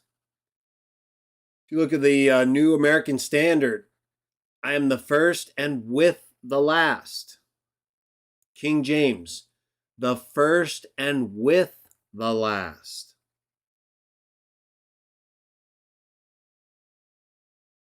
Net Bible, it completely collapses. It looks like, anyway. At the very end, I am the one. I don't know. It doesn't look like it is very literal in that instance. King James 2000 Bible, the first and with the last. American Standard, the first and with the last. Right? But look at, like, for example, the Douay Rhymes Bible. I am the first and the last. Right? So you have some that say first and last, the first and the last, but you have a lot that say first and with the last, right? First, I am the first and with the last. Same with the New International Version. And in the Greek text, it says basically that. Ego theos protos. I, God, am first.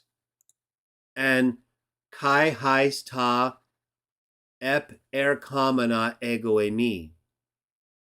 And into the ones remaining, or with the ones remaining, I am. So it does not say ha protos kai ha eskatos, like it does in Revelation 1:17 to 8. And let's just verify that in Revelation. So very clearly, though, we do not have ha protos kai ha eskatos in the Septuagint, and even the Hebrew translations, most do not say first and last. They say, I am the first and with the last. Let's just take a quick look, though, at, before we go to Isaiah 44, and then we're getting close to wrapping this up, everybody. I appreciate you joining me. Yes, 22:13 also says, ha protos kai ha eschatos. All right, so let's go back to Isaiah. So Isaiah 41:4, totally different from Revelation 1:17 and 2:8 and 22:13. So that was Isaiah 41:4. We'll look at Isaiah 44:6. In the New International Version, it says, this is what the Lord, morally bankrupt representation for the divine name, Israel's King and Redeemer, the Lord Almighty, I am the first and I am the last. Apart from me, there is no God. I've done a video on this as well, talking about the idol gods of the nations, of course. But here, right, NIV in Isaiah 41:4 said, I am first and with the last, right? And that was basically what the Greek said too. Here, NIV says, I am the first and I am the last. Here's the Greek right here. Ego protos kai ego meta tauta. That's the same as in Rolf's for the Gottingen as well. It's totally different, huh? It's not only different from Isaiah 41:4, it's different from Revelation 1:17, it's different from Revelation 2:8, and it's different from Revelation 22:13. I don't think these Isaiah references have anything to do with the references in Revelation. They're totally different. They're only similar in the sense that it's God speaking in these kind of unique ways. And there's a little bit of a similarity, but the second part is totally different. And even the first part, it doesn't say ha protos. Did 41:4 say ha protos?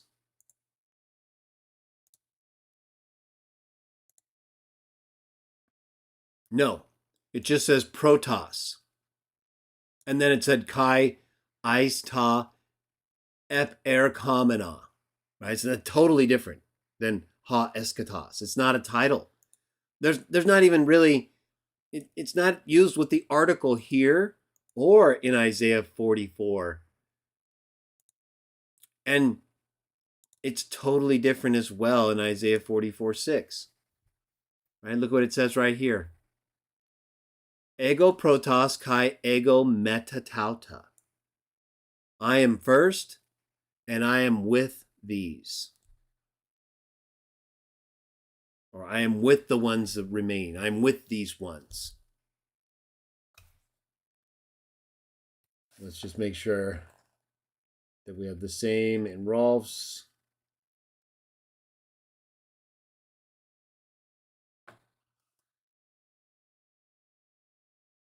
Yes, exactly the same. It doesn't even say I am the last. Not here and not in Isaiah 41:4. It's totally different, right? And there's no way they would not have known what God, Isaiah is one of the most frequently quoted books in the New Testament, right? And they clearly are not quoting from these texts in Revelation. They're totally different, everybody. But if you look at the translations, right? We see the New International, I am the first and I am the last. Well, that sounds like Revelation 1:17, huh? Sounds like Revelation 2:8. You read Jesus in Revelation 1:17 and 2:8, and then you read the NIV or these other translations in Isaiah 44:6, it'll look like the exact same thing. But it's not the exact same thing. It doesn't say ha protos in Isaiah like it does in Revelation. And neither one of the Isaiah texts uses ha eschatos. It's not even referring to God by a title in the second part. It's talking about what he's doing. And yet, look at these translations. I am the first and I am the last. I am the first and I am the last. I am the first and I am the last. NASB. King James, I am the first and I am the last. New King James, I'm the first and I am the last. American Standard, I'm the first and I'm the last. That's not what it says. Not in the Greek text. And in the Hebrew text, it really, and it's not using the article before either one in the Hebrew text. So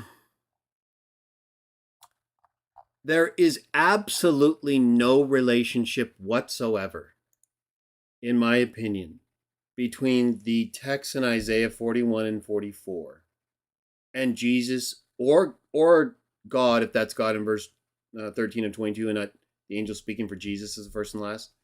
I don't think there's a relationship between any of those texts in Isaiah and the first and last in Revelation. There's clearly not a textual parallel. They're different in terms of being used in a titular sense in Revelation, the first and the last, ha protos, kai ha eschatos. It is not used in a titular sense in the Greek of Isaiah. Ha is not used, and eschatos is not used. And the second expression isn't even similar to eschatos, but refers more to God's activity or what he's remaining to do, who he's remaining with. So it's just not similar at all. And of course, contextually, totally different about dying and coming to life, right? So, but this is why it can kind of get tricky for a lot of people, right? We've got the verse in Revelation 1:11 that shouldn't be there, but that millions of people have read and continue to read in the King James Bible, confusing everybody about who is explicitly the Alpha and the Omega. Then we get texts in Isaiah that are translated as I am the first and I am the last, as if God is using a titular expression equal to what Jesus, what Jesus is described as using in Revelation 1 and 2. But that's not true. It's, in fact, so different in terms of the use of, or non-use of the article and the second expression. You have to ask yourself, why are they making this kind of connection in that kind of way without indicating some difference? There's clearly multiple differences, just with the words, not even to get into the context, right? So I don't see, other than the way translations are presenting Isaiah 41 and 44, I am the first and I am the last, which isn't what it says. It looks the same in English, but it's not the same in the Greek. And it's not even the same meaning in the Hebrew that would be in the meaning of the Greek in the New Testament. So we have to deal with that. It's important you understand that in Isaiah, those texts are not the same. That's very important because the Trinitarians are told they are. That's the same thing. He's using God's titles there. No, he's not. And then when we get to an instance where it seems like God is using first and last, similar to Jesus in Revelation 1:17 and 2:8 and Revelation 22:13, it's an angel speaking for them. Explicitly, as we showed. And so let me close things by also sharing with you a source that is similar. It's known as the Apocalypse of Abraham, and it is dated to the basically same time frame as the Revelation of John, in early 2nd century. We'll bring you all up here. Let me share with you this text because I want you to try to understand. We know very well from the Bible, right, the Old and New Testaments, how the sons of God are presented and described. And so we don't fall into a lot of the traps and pitfalls that Trinitarians are susceptible to because of their doctrine. Our doctrine is based on how these descriptions and terms are used in the Bible. So we don't get tripped up. They're trying to make it consistent with something after the Bible. So it never works, right? Even if Jesus is the Alpha and the Omega, Revelation 1:11, KJV, that does not prove he's a person of a Trinity, right? Right? Trinitarians just don't accept the context of the Bible to explain these things. They just see homoousios, and that's it, right? And so it becomes a problem. But in the Apocalypse of Abraham, just share this with you and we'll wrap it up. You can see here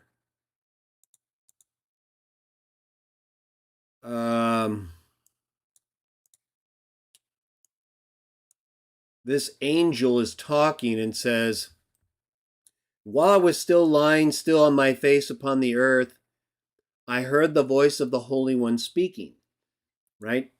So you can see here, it came to pass, I heard him that was speaking to me. I looked hither and thither, and though there was no breath, very similar to John and how he kind of reacts to the angel in Revelation. I looked, and there was no breath of a man. My spirit was affrighted. My soul fled from me, and I became like a stone, and I fell down upon the earth, for I had no more strength to stand upon the earth. And while I was lying on my face upon the earth, I heard the voice of the Holy One speaking, Go, Jael, and by means of my ineffable name raise me yonder man and strengthen him from his trembling. And the angel came whom he had sent to me in the likeness of a man and grasped me by my hand and helped me to stand up. And look, he goes, stand up, friend of God who loveth thee. Not the trembling of man sees thee, for lo, I have been sent to thee to strengthen thee and bless thee in the name of God who loveth thee, the creator of the celestial and the terrestrial. Be fearless and hasten to him. I am called Jael, or Yael, meaning Yael is God, or Yael God. I am called Yael, by him who moveth that which existeth with me on the seventh expanse upon the firmament, a power and virtue of the ineffable, some say speakable, so the difference there, ineffable name that is dwelling in me. Right? So notice here, the Holy One, who presumably is God, says, Go Jael, by means of my ineffable name. Right? So it's God sending his angel Jael. And it says the angel came down and started speaking and said, I am called Jael.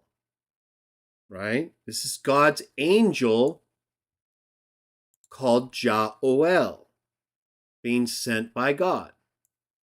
Now let's look at how else this angel is referred to in this same document. Again, an Apocalypse of Abraham, not as credible as the Apocalypse of John, but datable to the same basic time frame, so that in addition to all the biblical examples that we've shown in this video and in other videos, angels and sons of God in the Old Testament and New, representing God and Jesus, we have an apocalypse written around the same time as the Revelation of John, which does something very similar. Here, you can see just shortly after the angel Jael is identified,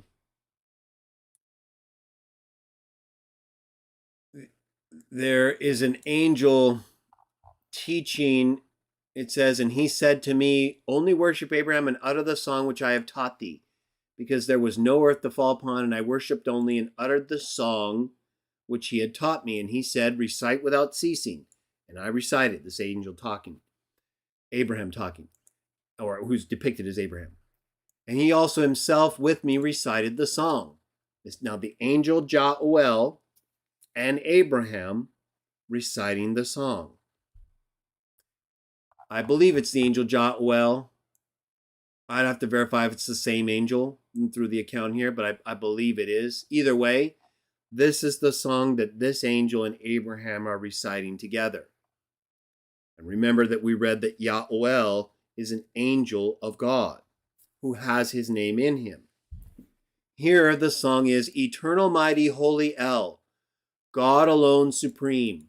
Thou art self-originated, incorruptible, spotless, uncreate, immaculate, immortal, self-complete, self-illuminating, without father, without mother, unbegotten, exalted, fiery one, lover of men, benevolent, bountiful, jealous over me and very compassionate, Eli, that is my God, eternal, mighty, holy, Sabaoth, very glorious, El, Jah-O-El.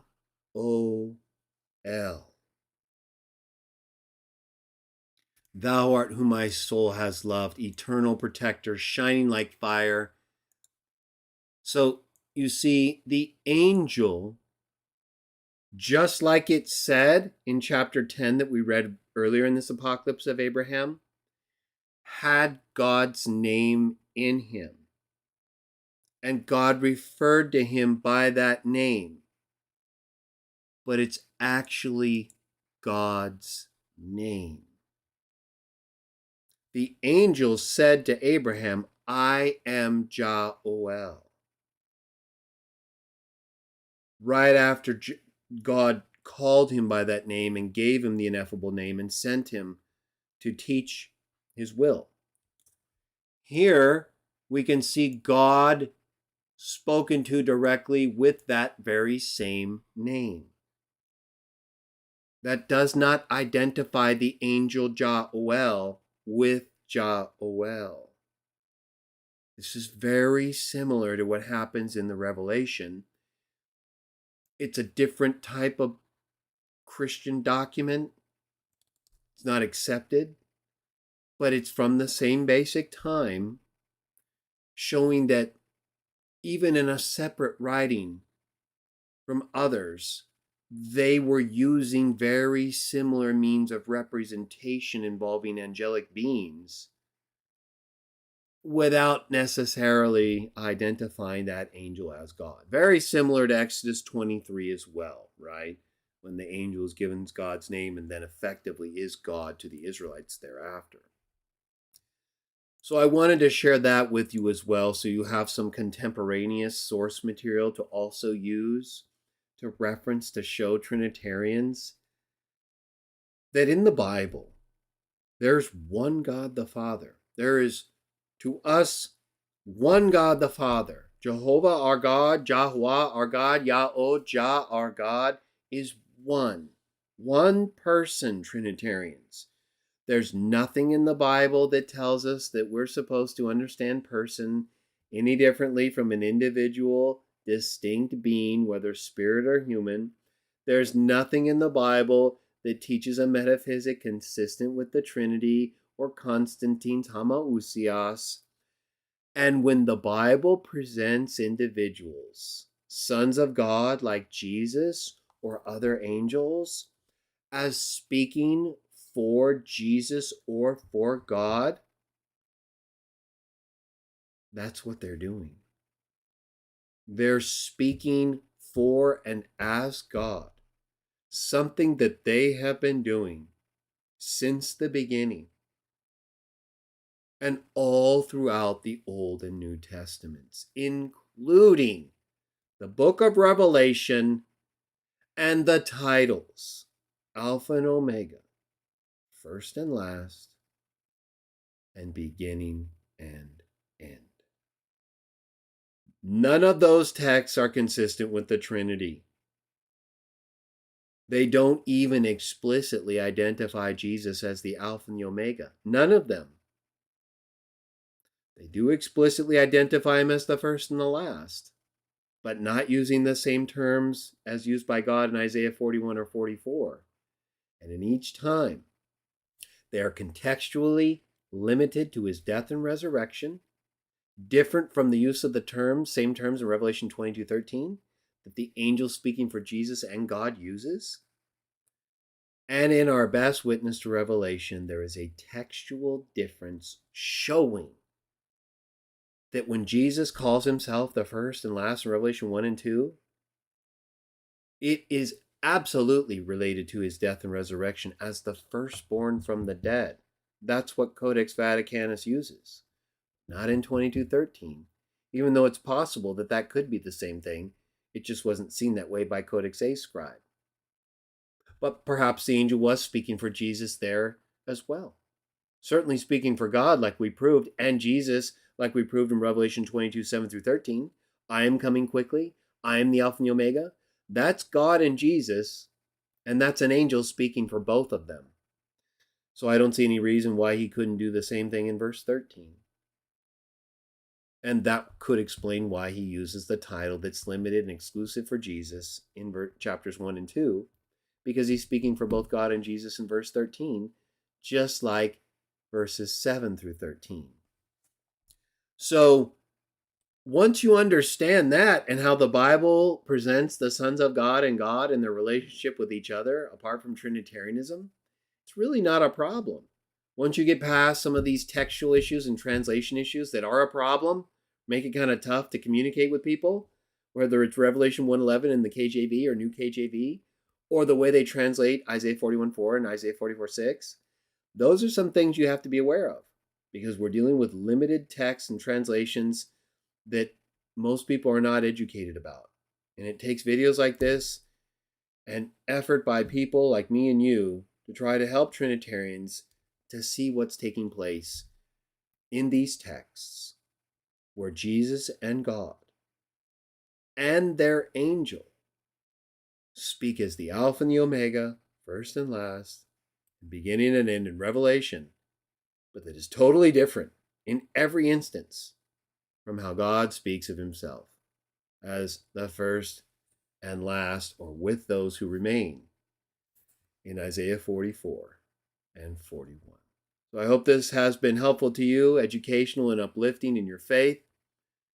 And I hope that you will share it with others who are confused about the Trinity and the Alpha and the Omega text in the Bible, so that they can see better how to properly understand the narratives in the book of Revelation, who's speaking and when, some of the textual problems that we encounter, and to stop making the association with what God says in Isaiah, so that we can hopefully communicate better with each other and come to an accurate knowledge of the truth.